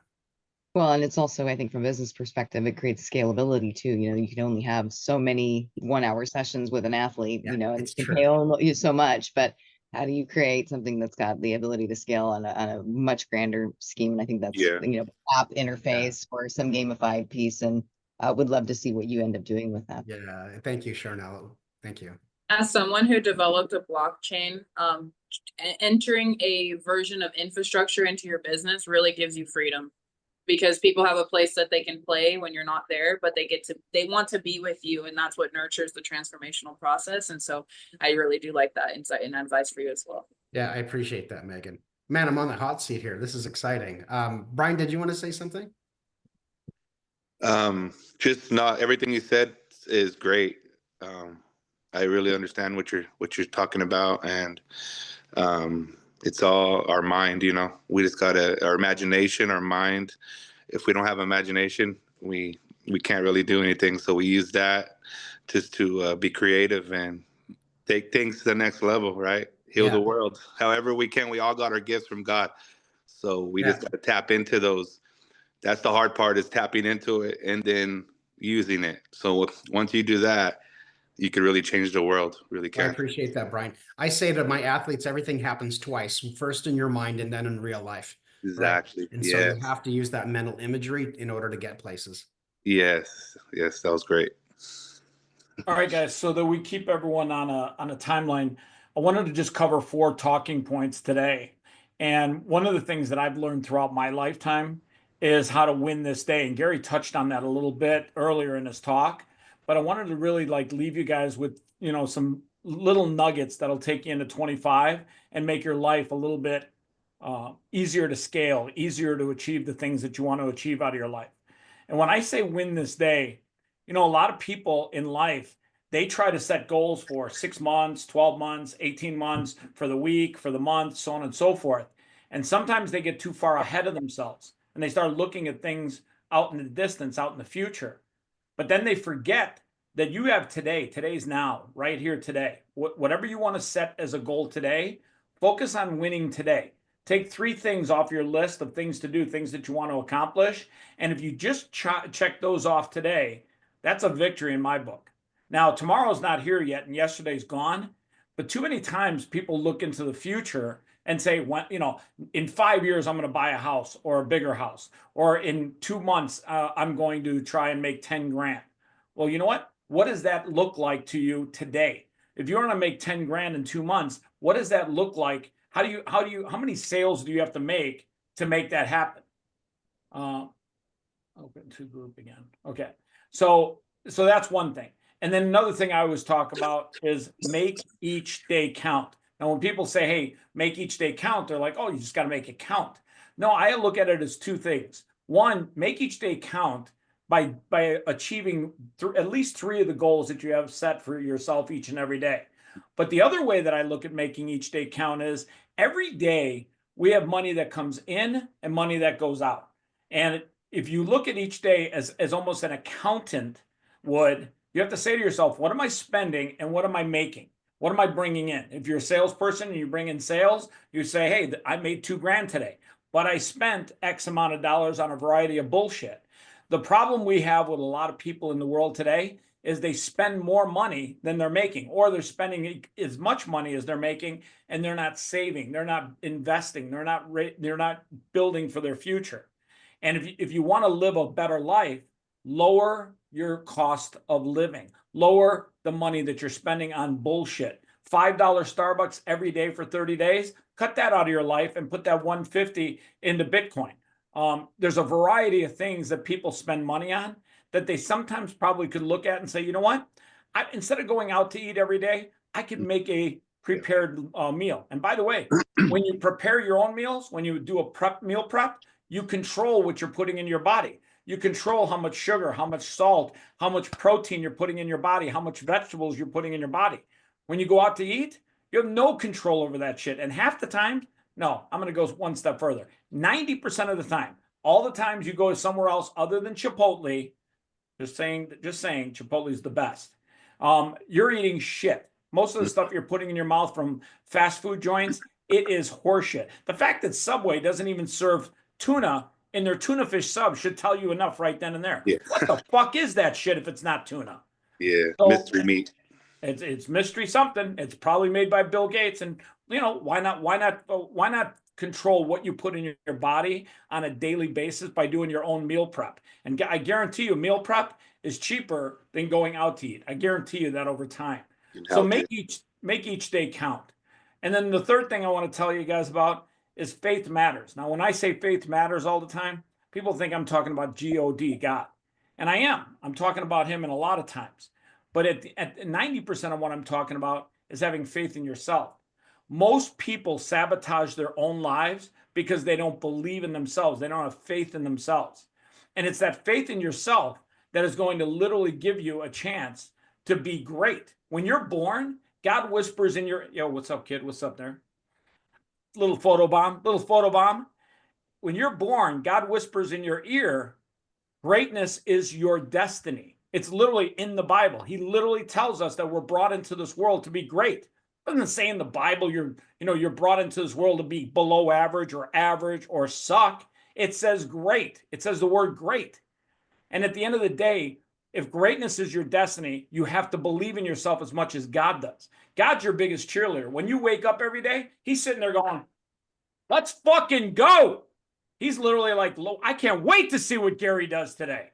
Well, guess what? If God's cheering you on, you got to be your biggest cheerleader. You got to be the person that believes in yourself more than anyone else. And that's a problem with a lot of people in this world. And here's the other thing I would tell you.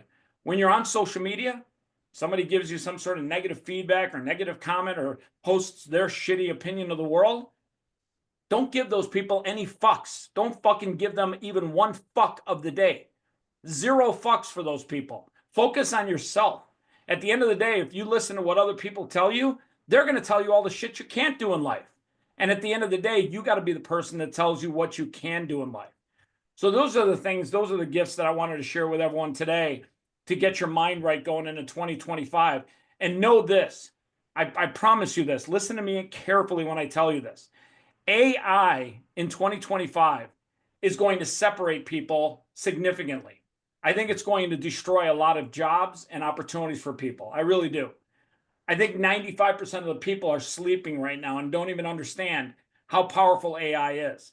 And 5% are using it to leverage and scale their career and their money.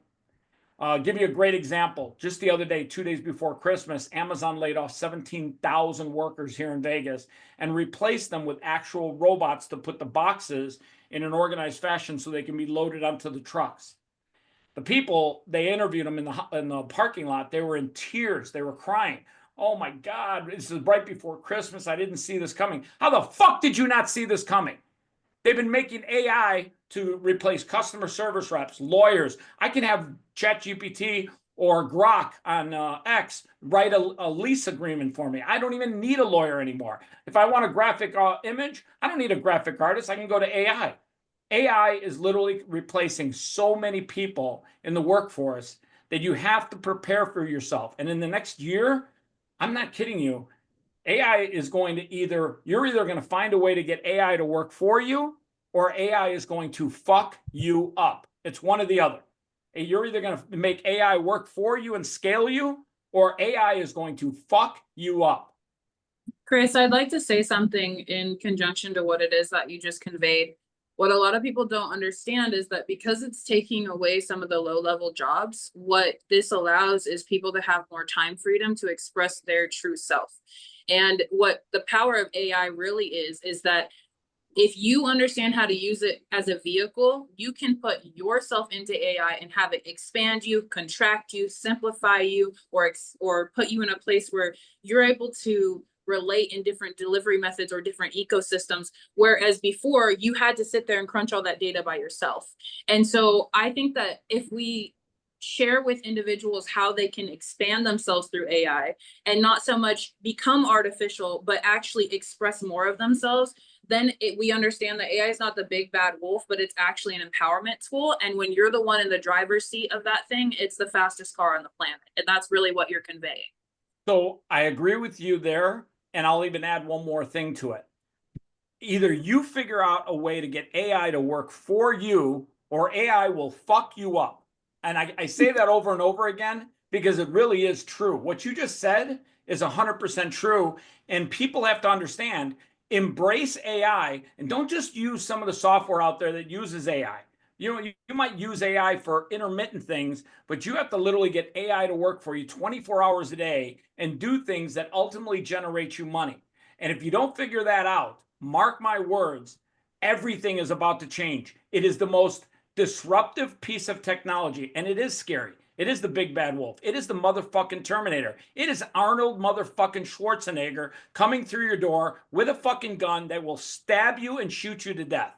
And trust me, AI is exactly like the Terminator. It is destroying jobs left and right. Now, granted, people that are using AI and understand it, they're scaling faster than 95% of the people in the marketplace.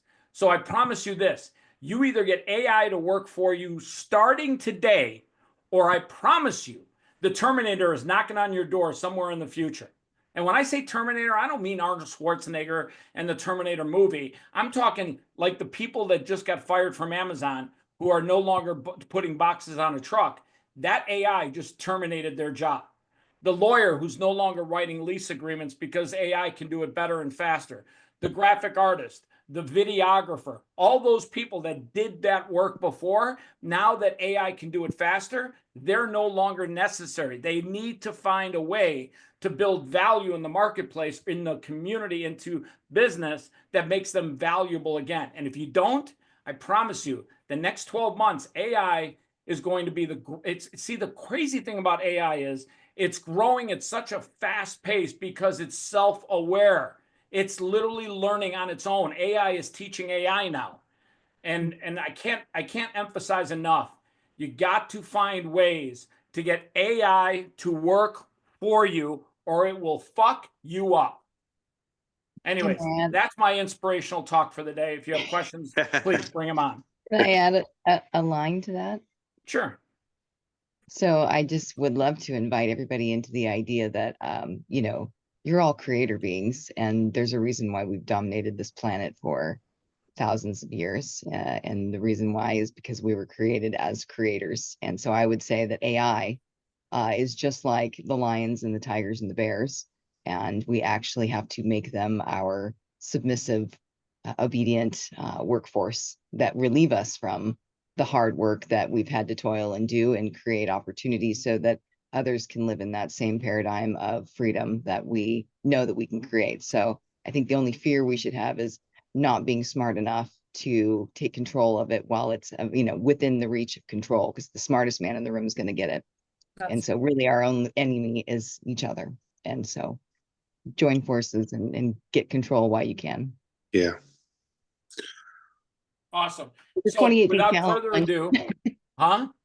There's a 28-day challenge, 28 days of AI or 28 AIs in 28 days, and you get a new AI every day that you have to learn. Are you talking about that's a course? I can't remember the name of it. Yeah, I've seen that. And while that's great, those are tools. And that's the one thing I'm telling everyone is the tools are great, but you got to get AI to work for you and do things for you on its own. And that's called building an AI assistant. So all those 28 tools are great. Opus clips, graphics, you know, make cartoons, all that shit is great, but those are tools. Those are hammers and nails. You got to get the actual AI robot, an AI assistant, to do something that generates you cash, and literally where it works 24 hours a day. And I can show you how to do that, or you can learn on your own. But mark my words, I'm telling you, it's the most scariest technology I've ever seen in my life.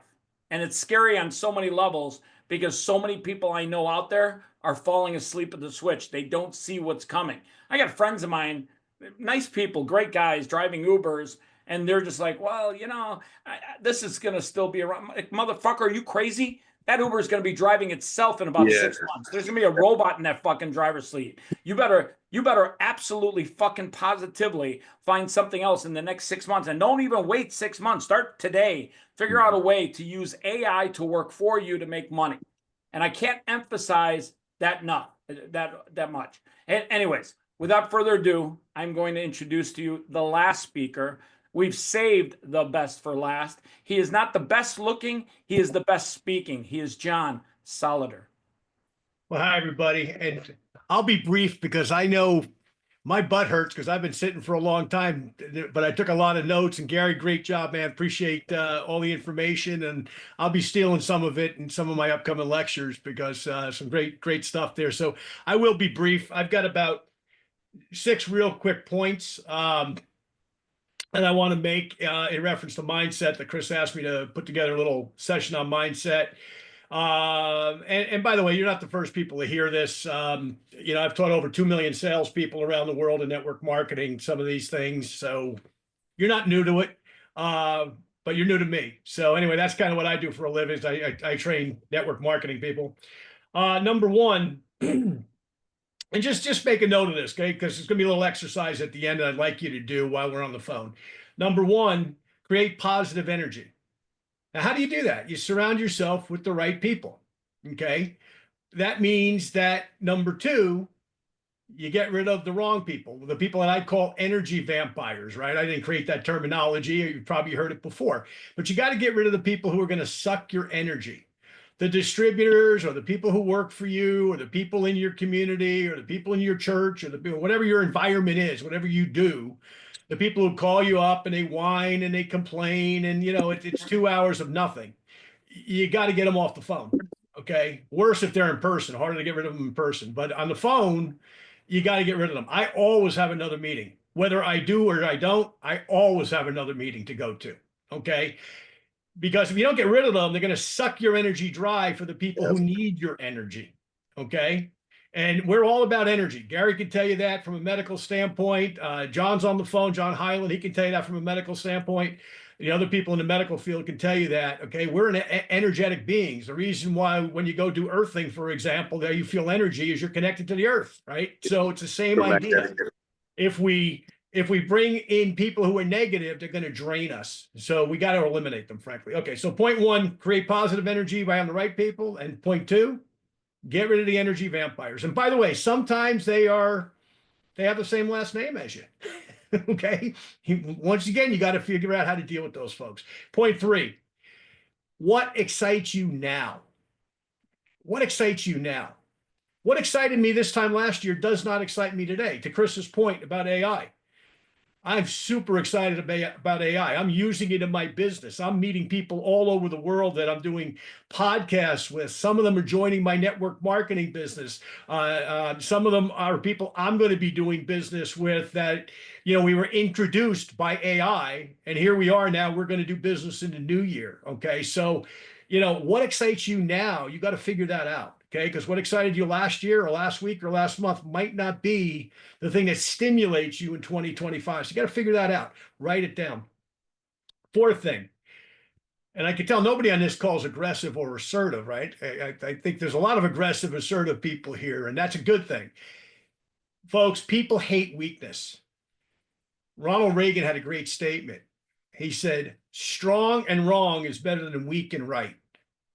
Strong and wrong is better than weak and right. America was a great country when we were strong and sometimes, frankly, wrong. But we were respected. We were feared and nobody messed with us. And all of a sudden, we became this weak nation. We wanted to tell everybody we love them and we're happy for you and everything else. Do what you want in our country. Doesn't work that way. Doesn't work that way in any country, by the way, any civilized world, you know, that you might live in. Okay, it doesn't work that way. Strong and wrong, strong and wrong, better than weak and right anytime. Okay. So be aggressive, be assertive, set the example for people. I was watching a documentary on another great American president, Theodore Roosevelt, the other night. And I've studied Roosevelt for a number of years. May have been our greatest president in certain respects. He was a man's man. Okay, if you study him, you'll find he went through a lot of stuff on a personal level, starting with his own inadequacies as a 5'8" guy. He was the only president, by the way, in United States history under 6 foot tall. And yet he changed the world in how he thought. We wouldn't have a national park system, for example, without him, amongst other things. But let me tell you something about Roosevelt. In the war, he was on the horse leading from the front. He wasn't hiding behind a desk. He wasn't hiding behind his men. And keep in mind, his family was one of the 5 wealthiest families in the United States at the time that he went to war. He led from the front. He was aggressive. He was strong. There's a great picture. This is just a side note. There's a great picture. He's a little boy looking out the window. He's about 6 or 7 years old. He's looking out the window as Abraham Lincoln's coffin is coming down the street in New York City. So the 27th president of the United States is looking down at the 16th president. It's a vivid moment. Was that the moment that he said, I need to be a leader like that man was? I don't know. Okay. What I do know is not only is it a great picture, but it's a great idea for all of us. Who do we want to be like? Who do we emulate? So once again, strong people lead, weak people get behind them. Okay. And you're all strong, assertive people. So be that in 2025. The world needs strength in 2025. Fifth point, disciplined action. And this is something I personally struggle with. And what I call this is the principle of less is more. Now, what do I mean by that? Okay. I gave Chris an example this morning. When I lived in New York, I had a beautiful lawn. And I used to like to cut that lawn on Saturday afternoons. I figured I'd get some resistance training. I'd breathe the air. I'd be out there for about 2 hours cutting the lawn on Saturday afternoons. And I was making at that time about $2,000 a day in commissions. And my mentor at the time, still my mentor, still alive, said to me, if you take out 8 hours for sleep and you take out a few hours for recreation and you eat and you do your regular exercise, do whatever, you work about 8 hours a day, John. Is that right? And I said, yes, it is, Larry. He said, what is 2,000 divided by 8? And I started thinking for a minute. I think it's about $250, give or take, whatever it is, it is. And his point was, you're not going to pay a landscaper what you make per hour. Point was, do what you do best. Now, my wife could tell you there's about this many things that I do really, really well. But I do those things in my business because only I can do them. I can't pay somebody to do what I can do. You and your business can't pay someone to do what you're the expert at. Gary can't hire somebody from the University of Seattle or one of the other great schools there in Washington to do what he does. Okay? That's years and years and years of experience. Let me give you another story. Picasso, the great artist. I know we got some artists on here. They were on here. I think Bruce is an artist, I believe. Picasso sitting in the park in New York City where he lived near the end of his life. And a woman comes along. Now listen really good to what happened here. She says, Mr. Picasso, would you do a painting of me? He says, sure. And Picasso did these famous paintings with pencils, believe it or not. She sat down, he had his easel there in Central Park, and he does his thing. It takes him, whatever, a few minutes to do it. She says, oh, my Lord, that is the most beautiful thing I've ever seen. And he says, that's great. That'd be $5,000. She says, $5,000, it took you 5 minutes. He says, no, it took me a lifetime. Now, here's the point, in case you missed the point. Those few things that you do in your business. I'm looking at Bruce's beautiful artwork there, for example. I'm looking at what Gary just did, okay? My buddy Chris Thomas, one of the top YouTubers in the world, okay, on this call. Some of the rest of you I don't know yet. John Hyland, when just got to know John. John does some terrific, terrific things in the medical field. If you're in the medical world, you need to talk to John. All of those people, they didn't start yesterday. They started building up that experience that they can share with you and with others over the course of 20, 30, 40, 50 years of experience, just like the great artist Picasso said to that woman, that's $5,000. No, it didn't take me 5 minutes to do that. It took me a lifetime to get there. Okay. Last point. This is interaction time. Then I'll be quiet and I'll turn the call back to Chris. Take your pen or pencil or whatever you're writing with.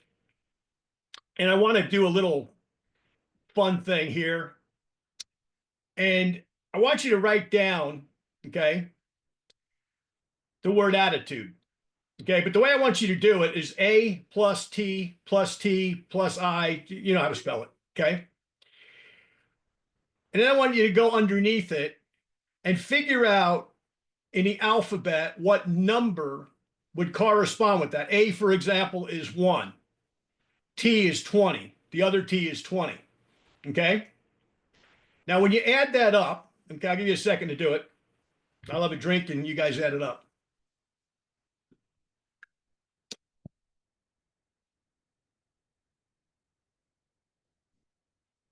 So, when you added it up, hopefully you said the A is 1. The first T is 20. That's 21. The second T is another 20. That's 41, right? The I is 9. Now you're up to 50. The other T is 20. The U is the 21st letter of the alphabet. The D is the 4th letter of the alphabet. And the E, of course, is the 5th letter of the alphabet. Everybody get that? Anybody have a problem with that? Raise your hand if you didn't get it. Okay. Raise your hand if you don't want to admit that you didn't get it. Simple math, but most of us are old enough to remember doing this in school. Now, what's the real point of that little exercise there? Feel free to share it with your clients. Attitude determines 100% of what you're going to do in 2025. If you got a crummy attitude, doesn't matter. You're going to repel people. I've seen salespeople, and I've worked all over the world. I've lived all over the world. I've worked all over the world. I've seen people who can't speak well earn millions of dollars. And I've seen people who I would refer to as suede shoed salesmen. They look good, they smell good, and I wouldn't buy anything from them. It doesn't matter what it would be. They just there's just something about them that they're not people. Okay. But more than that, sometimes that person who struggles, be it with language, be it with something else, they've got that fortitude, but they've got that attitude where you say, you know what, I want to listen to this person because they're sincere, versus the person who just has money signs in their eyes. Okay. There's a big difference. And you all know what I mean. We've all dealt with both types of people. Okay. That goes back to the attitude. What's your attitude going to be in 2025? If 2024 didn't turn out the way you wanted it to be, you got to look at the attitude. You got to look at the person in the mirror when you shave in the morning, guys, and hopefully women, you don't shave in the morning, but when you look in the mirror in the morning, okay, you got to change the attitude a little bit. Okay. And 100% of what you do is going to come down to how is your attitude. Gary touched some amazing stuff here. Okay. I just shared a couple of real good points here that I've shared with people all over the world, and some of them have done some fabulous things with it. But whatever information you take, if you go out there and you have an attitude where people say, I wouldn't buy anything from this person, I don't want to deal with this person, as opposed to going out there and just saying, how may I be of service to you? If you have a servant's attitude when you're talking to people, how can I serve them? How can I help them in their business? How can I help them, more importantly, in their life overall? Okay, because business transcends life sometimes, right? Sometimes, you know, you get a friend through business and you find out they got a kid with cancer. They got a health problem in their family. They got a financial problem. You find out all the other stuff as you're doing business with them, and maybe you can help them in a greater way. If you go with that attitude, your business is going to grow and explode in 2025. With all of these tools, with everything Gary shared, with AI, with all the other great things that are happening with technology, your business is going to explode. But it's only going to explode if you are the messenger of hope and opportunity for people in 2025. So that's my message. I thank you for your time. Thank you, Gary. Thank you, everybody else, for being here. And Chris, I'll turn it back to you to close. Listen, put your hands together for John. Unmute, clap, let him know you're there. Awesome. Brian, I want that little kid to. That was great, John. Thank you. Go get the photo bomber. Tell him to clap. Levi. There you go. There you go. All right. So listen, I appreciate your time. Did you guys find this valuable? Did you get some value out of this time? Yes. Okay, so Fantastic. life is about accountability. In 30 days, I'm going to do this again on a Saturday, and we're going to bring in some other speakers, and it's going to be about accountability, and we're going to do it every single month. If you like this and you want to be a part of it, reach out to me. There's a text community where you get text notifications on when it's coming up next. But at the end of the day, I'm going to bring in world-class speakers that are going to allow us to stay accountable to each other. And if we need help or connections or get connected to somebody to level up our business or our health or our life, then that's what this group is all about. So if you want to be a part of this in the future, if you want to join on a Saturday, if you want to stay accountable, it's going to be there. Great. Now, if you got to go and you got to run, I appreciate your time. If you have questions, thoughts, or ideas, now's the time to ask. Please mention AI podcast. I have 5 people on the call. So Hey, if you want to get champion introductions to work for you to get you booked on podcast, we can go over that. But the next thing we're going to cover is the Super Bowl. And if you want to learn about what we're doing at the Super Bowl and how you can get on the red carpet and be there at the Super Bowl with your brand, that's great. If you don't, and you gotta get out of here and go live your life, I get that. I appreciate your time. If you guys found value out of this, post something on social media. Tag me, tag Gary, tag John. Say, listen, it was fucking great. Or if you want to bitch about it, don't tag me, but just bitch about it. Hey, Chris, I forgot one thing quick. I mentioned it earlier, but a lot of people joined. I've got space for 3 more podcasts between now and Tuesday. So my telephone number's on there. Just send me a text and say, hey, I was on the call and it's about 45 minutes. Okay, that's about what we did this morning with the lady I interviewed this morning. I'll learn a little bit Quintina? about you and your story. Okay, Did and you then do we just get Quintina? right into it. I know it's a tight time of the year, but I got time for three. I only have time for three max between now and Tuesday night. So if you want to, if you want to join us for a pod, I'm interviewing you, and then you got the content obviously that you can use. I'm using it on my YouTube and my podcast, but obviously you're going to use it for your stuff. So if you want, I just want to make the invitation. Chris, I got to run. I have a business call I got to make at 3:30. So Peace out, John. Good job. thank y'all. Have a great weekend, everybody. Thank you. All right. So anybody that sticks around, you're welcome to stick around. If you got to go, I get it. Where is Rachel? Rachel. You there, Rach? Yeah, what's up? Okay. So we are going to be at the Super Bowl this year with a 10-foot high, 12-foot wide, 8K LED display. And companies are going to run 30-second commercials without sound. It's all going to be closed caption at the bottom. And we're doing a red carpet in front of that display with individuals at Lee Steinberg's event and then 2 other major events. Rachel, did I send you those PDFs or no? I don't think so. Okay, so we're going to be in New Orleans. Rachel lives in New Orleans, right? Right outside, maybe. So she's a veteran of New Orleans. There's going to be 4 other influencers working the red carpet, doing 60-second interviews with videographers where we can capture clips of asking them a variety of questions. So, Rachel, one of the things I want you to work on is what kind of questions could you ask people at the Super Bowl? Obvious one is, who do you have winning? Team A or Team B? 2, what have what's your favorite restaurant in New Orleans that you've eaten at so far? Have you tried the beignets? Stuff like that really creates content and casual conversation, because the reason why you're interviewing them is in the background, a commercial is going to be playing, and our goal is to create content for the commercial. Give that 30-second interview or 60-second interview to the person you interview and let them post that content on social media, therefore giving distribution to those 30-second ads. Nice. Yeah, I see. Cool. Anybody have any questions about what's going on at the Super Bowl? Just to give you guys a little background, I've been to the Super Bowl 11 years in a row. I actually met Rachel for the first time in Phoenix at the Super Bowl down in Phoenix. And the one thing I can tell you about the Super Bowl, and Rachel will tell you her perspective, is the week leading up to the game is the largest networking week of the year. Brands and individuals and everyone's doing some sort of deal flow. It is literally where corporations bring their ad dollars and they literally want to get out the gates fast for the year. And there's a ton of business to business networking. Rachel, what's your feedback that you want to share?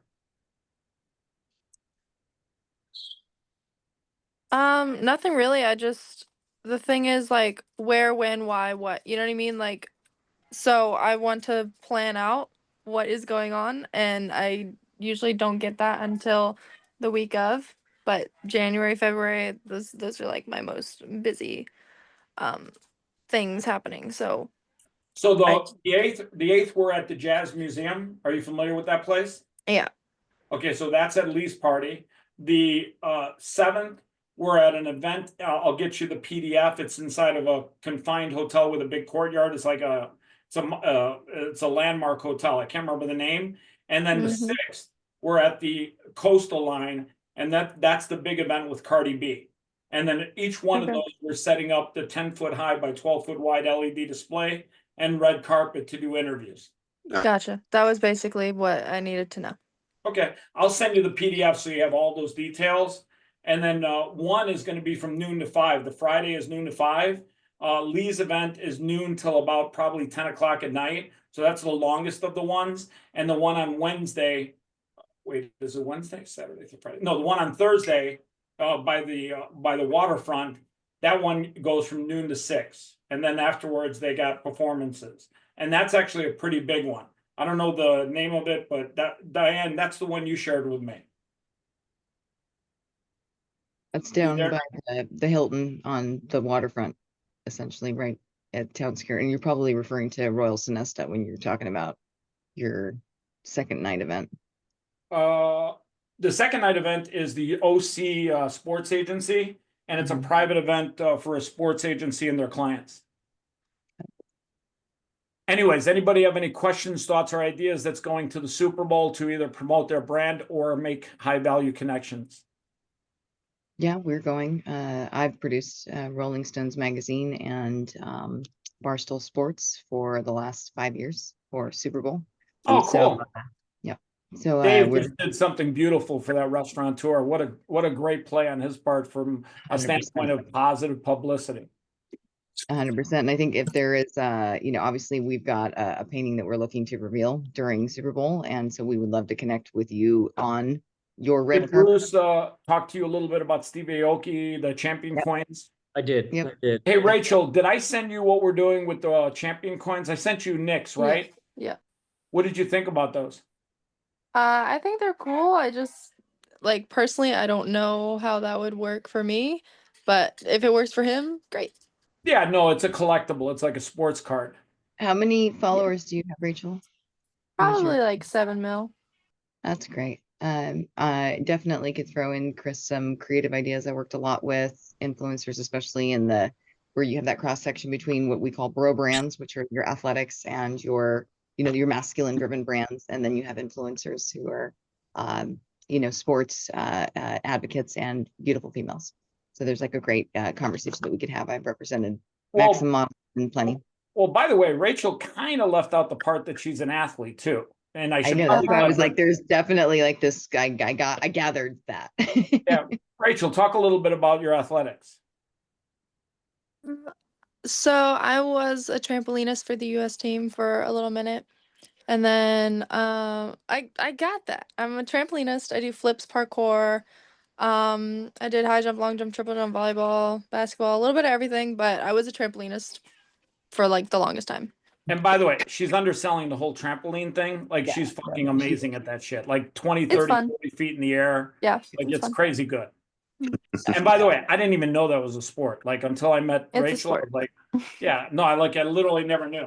And then she showed me videos and she's like, "Ba-doing." Yeah, it's a real thing. I mean, Yeah. my children literally want me to invest in a trampoline because that's like their new parkour. I'm like, don't do that on the walls. Well, the crazy But, thing is she does it inside of this like stadium, and Yep. she does it on these big square ones. And then they got like trampolines next to it, and like she's like crazy. Like it's very talented. It's a like normal beam bar vaults like that stuff, except you're just It's in the being gymnastics world. Yeah, gymnastics. Yeah. Well, Yeah. let's connect, Rachel. I think there's probably some things that I can share, and of course, utilize. You guys should exchange numbers in the chat or something. I'll drop mine in there. Awesome. All right, guys. Any questions, thoughts, or ideas from anyone while I got you? No, it was amazing. Awesome. Hey, Bruce, we talked a little bit about Steve Aoki. If everyone wants to jump off, feel free to jump off. I'm going to go into detail on stuff with Bruce and Charn about Steve Aoki and some stuff that we can do with him. I do have one last question. Diana Sure. had called me and was like, you need to hear about this guy's podcasting technology. And I don't know if I came in too late. But do you have a podcasting AI that I'm supposed to know about? Because I'd like. Actually, if Gary's still around, he could tell you a little bit, but he's gone. And so is John. But I'll literally send you text messages where they're like, listen, literally, I've booked 12 podcasts in the last 5 days. And the key that our AI does is it actually does 40,000 man hours of work in a 24-hour day, where it literally books you on podcasts and does all the legwork. And then all you're doing is basically showing up and doing the podcast. So I don't know if you're familiar with the process of getting booked on a podcast, but there's a whole process there which requires you to find the right podcast, which out of 3.8 million, do I have John Solider's phone number? I do. Give me 1 second. I will put it in the chat. Yeah, long story short, I can share all that stuff with you on how it works, but it literally is insane how powerful it is. Like it's beyond belief sometimes.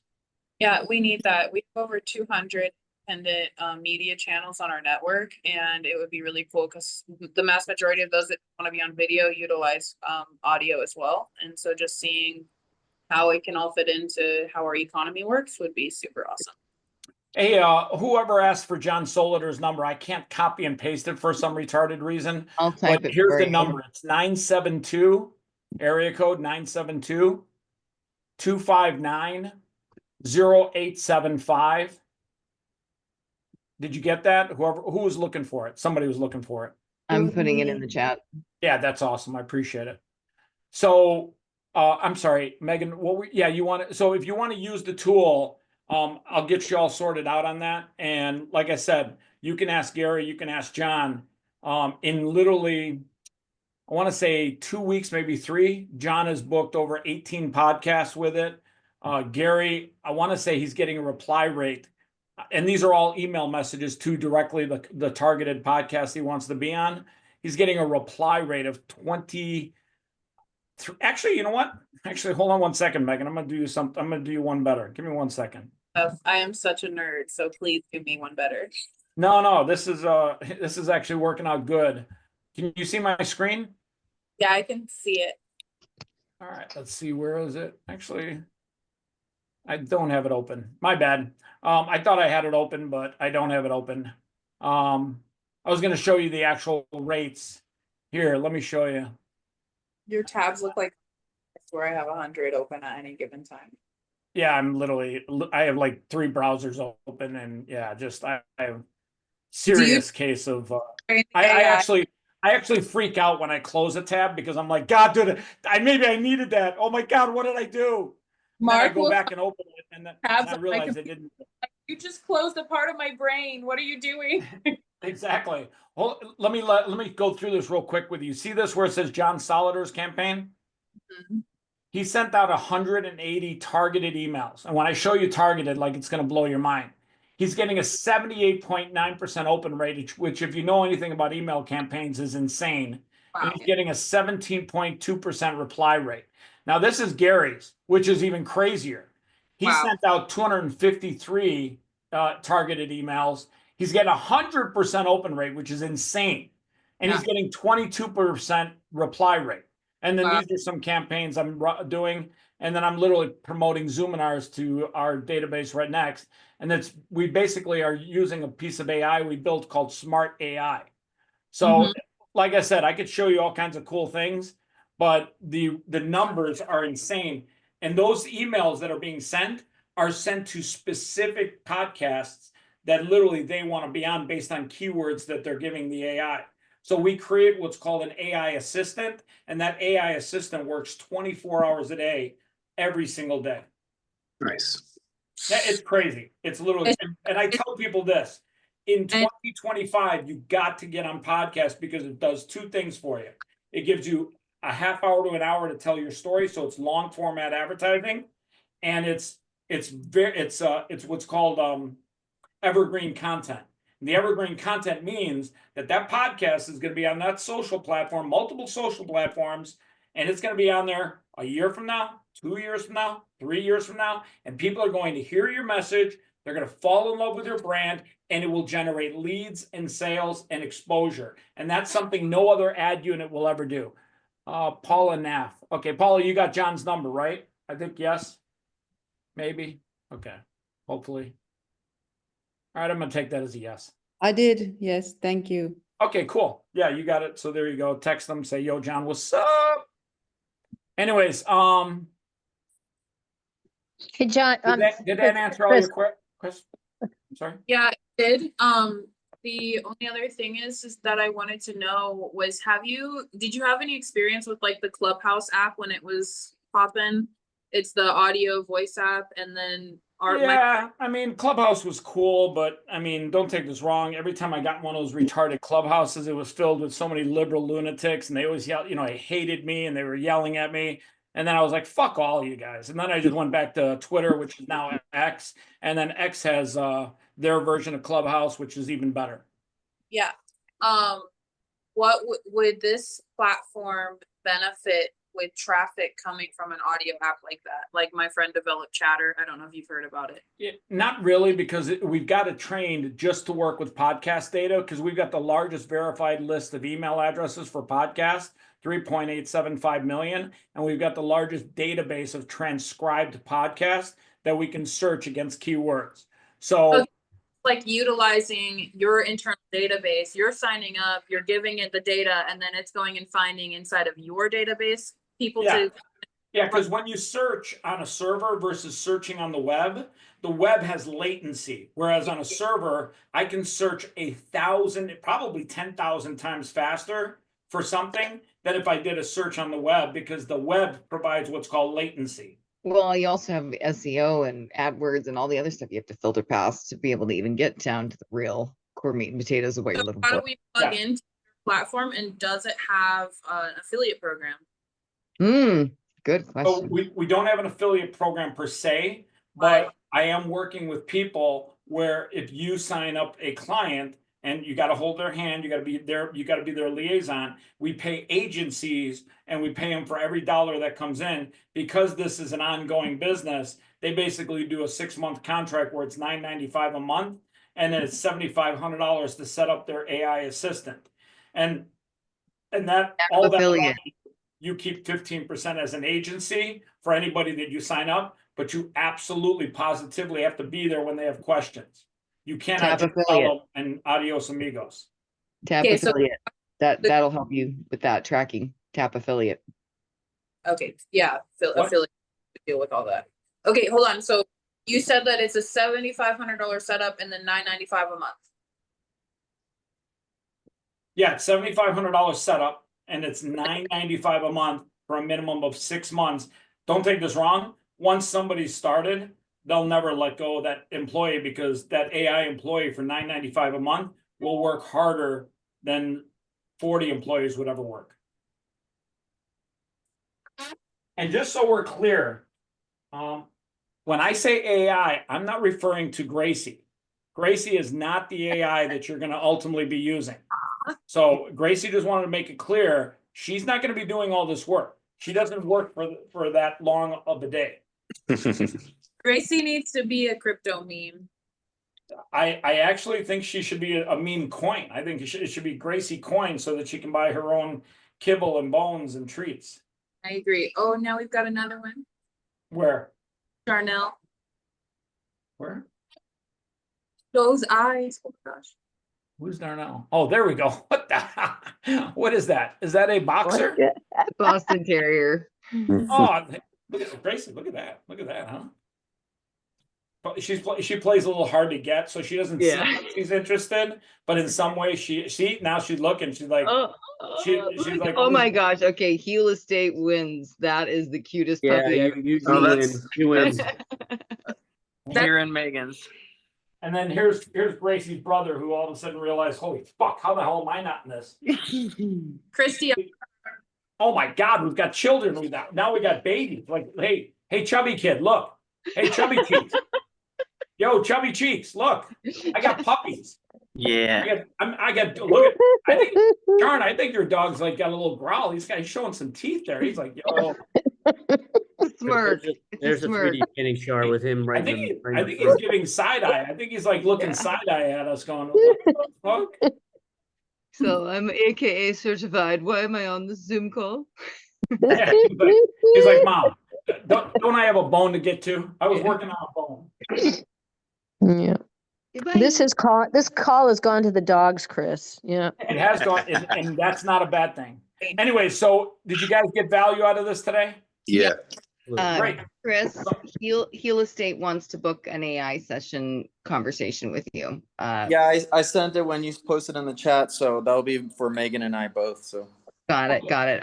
So Chris, I've got their links inside of this chat. I'll make sure you get them so you can schedule. Awesome. Well, I think they know Diana, so I think we can get that sorted out. It's all my fault. Just blame me. You know. Hey, by the way, Megan, you work with meme coins and stuff and Web3 stuff, correct? Yeah. Can I give you guys a tip? I mean, the best way to pitch a meme coin is to get on podcasts and do long format, because not everyone understands that shit. And it's better than doing like an ad on Twitter, or I'm sorry, X or Instagram, because those ads you see a dime a dozen. But at least if people have a chance over 45 minutes to understand a meme coin, they can actually understand the dynamics and the token economics. Yeah. And most token economics are complicated as fuck. Yeah, I agree 100%. I think it's a strategy even to get a higher level type of audience, because if you have something like Twitter Spaces or Clubhouse or Discord, you're not getting the same type of individual that's sitting there. Discord's weird though, because with Discord, I've learned that there's so many ways that people can actually become a admin imposter and give you the wrong ETH address to send to, and that becomes a huge issue when it comes to security. Yeah, Discord's something else. But what I'm saying is that instead of utilizing those platforms, integrating this kind of information into a podcast is something I don't think there's very many people doing. No, well, actually, there's a bunch, there's quite a few, but not as many Not as you effectively. And by the way, one guy you should say hello to is Antonio. He's got an exchange in New York City, which is, you guys should connect with each other. Antonio, you there? Hey, I'm still here, Chris. Yeah. Yeah, you and Megan and Heal Estate. I still don't get the whole Heal Estate. Like, are you healing? You don't? You So don't get it? I think it's phenomenal. I guess it's a play on real estate. But I thought, I'm like, is it the heel of a shoe or is he healing? No, it's like being I actually whole, ran for complete, the lacking federal in election in nothing. Canada in 2015 against Trudeau, and basically I learned everything about unincorporated societies, unincorporated trusts, offshore banking, all kinds of stuff like that. And then basically I was already into biohacking and healing, opened a few clinics in Canada and then one in Miami. And basically we work with blockchain and biohacking. So it's basically heal your estate. So heal is an acronym for have everyone achieve lifestyle, which is like the financial literacy side. And then the cheesy frou-frou woo-woo side is the help earth awaken love. Ooh, Yeah, oh, see- I love that. You're good Yeah. friends with my friend Brock Pierce, I'm sure. Oh, I've known Brock for almost 20 years now. Oh, I love it. I love it. I love it. Yeah, we just actually spoke to him for the first time the other day because we have a pretty massive Bitcoin deal. It's literally someone's trying to liquidate 2.5 million coins, and we literally just need to send him a TRC20 test of $2 from a $20 million wallet. So I called my friend who knows Brock, and then Wait a second, TRC, is that Tron coin? Tron, yeah. Yeah, so I gotta tell you, Tron is so full of fucking weird scam artists. It's unbelievable. Totally. I triple and quadruple check that fucking guy out all day long. No, we have literally spec ops team did entire scan on all of his accounts, so he's clear. So it's basically All that our clients need to pay their bills in Tron TRC20, which is their version of Well, they forked Ethereum to make Tron, so that's really what it is.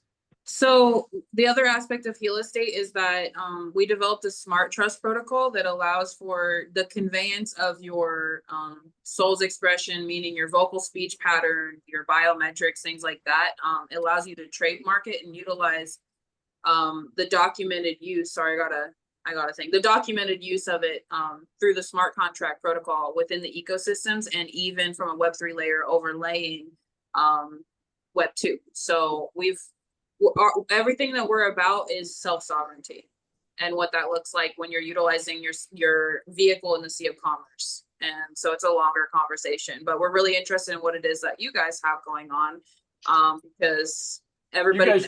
You should talk to Antonio about offshore trusts and stuff. I think you guys would enjoy a good chit chat. I wrote down your number when you shared it in chat. I'll definitely reach out, Antonio. Yeah, I love talking like all things offshore irrevocable trust, all that stuff. I geek out over those things. Yeah, because like I'm in crypto now, but I come from TradFi background. That's right. All right, guys. So does everyone have everyone's connections? Have I answered everyone's questions? If you guys got to run, please, by all means, go live your life. I'm going to do this again in 4 Saturdays. I'm going to bring on more speakers. Everything's always going to be around 2 things: Mindset Mastermind, where we can learn over the course of an hour, and in this case, 2 hours, and make great connections. And hopefully you made some great connections. Did anyone make one great connection? Yes. Absolutely. There you go. There we go. We got 2. Real Real estate. Did you make a great connection? Yeah. Absolutely. And forgive me, Charnel, you were showing something on the screen right as response. Love pods. I got to get you connected with these guys. They are sovereign Wi-Fi. Amazing. Whoa, perfect. That's absolutely great. Shar, can you put your phone number in the chat? I can do that right now. And she works with Bruce, by the way, Diana, just so you know. Hello.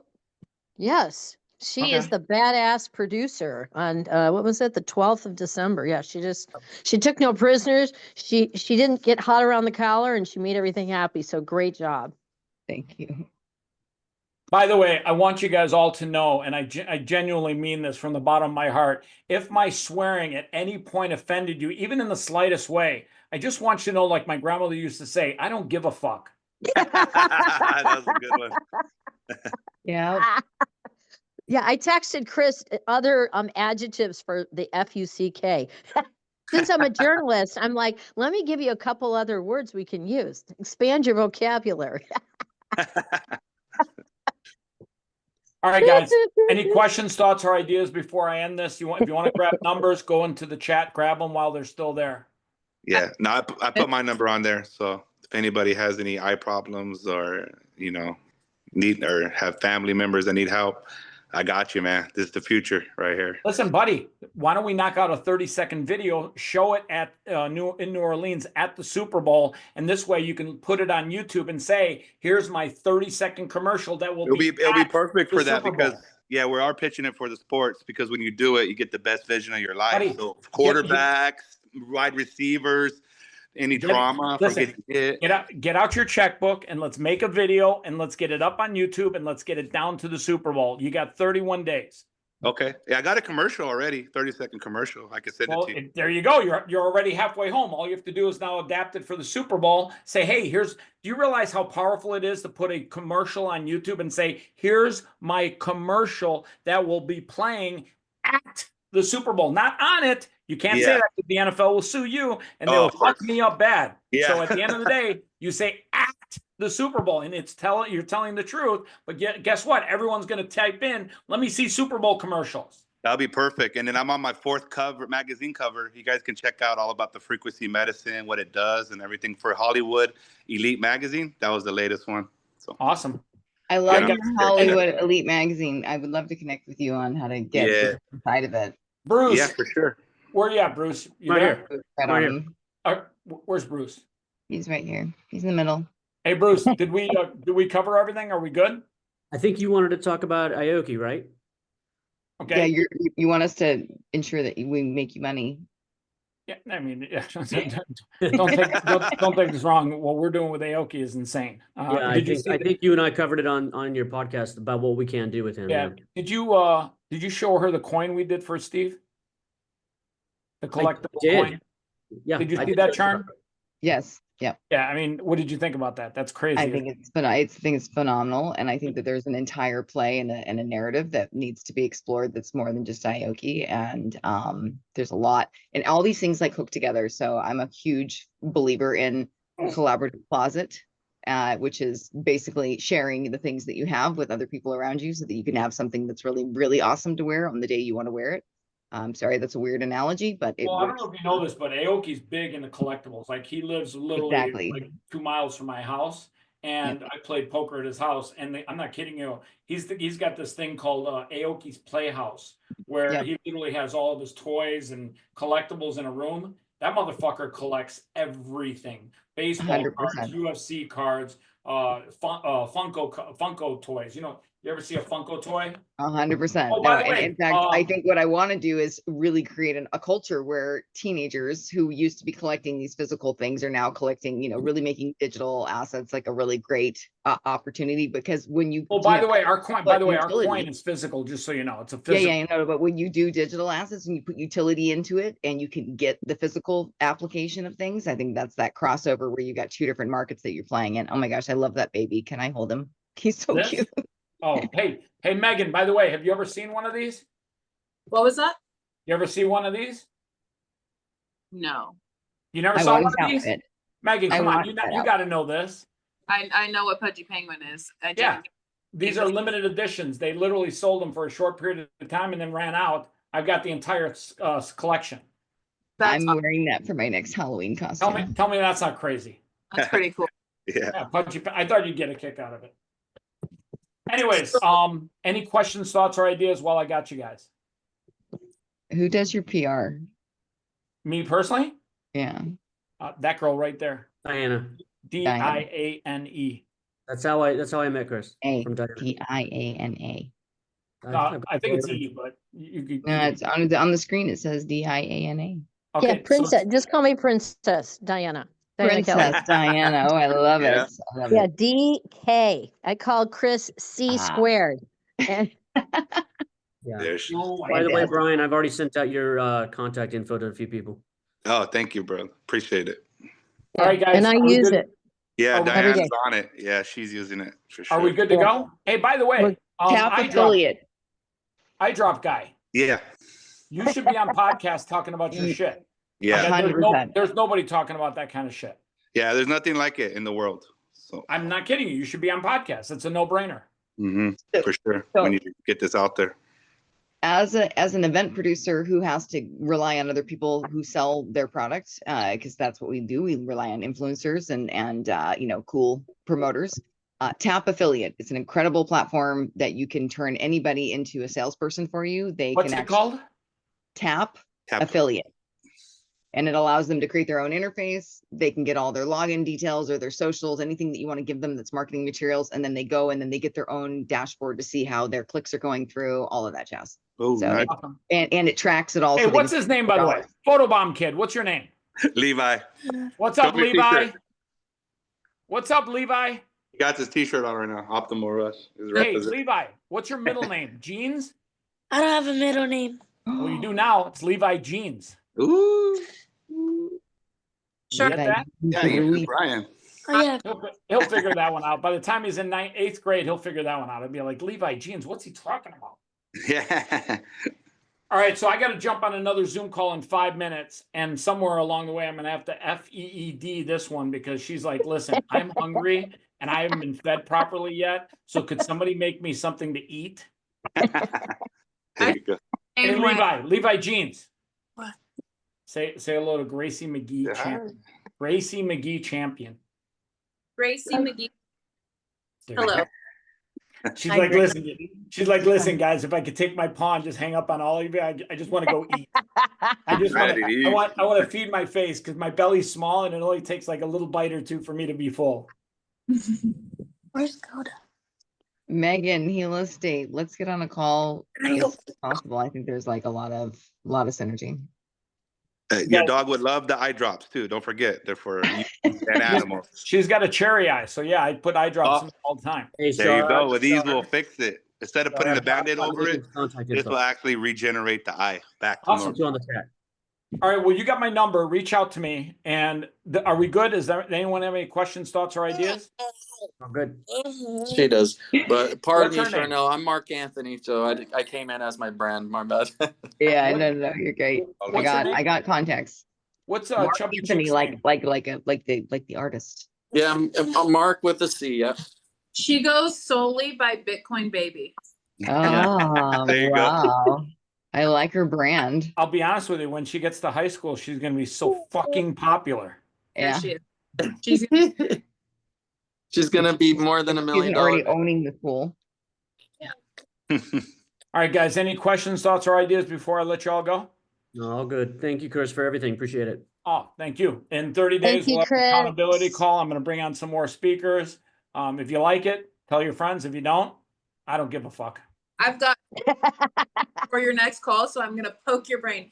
Tell me what this technology with your AI assistant thing is gonna do for my brand in 2025 if I engage with this custom AI assistant.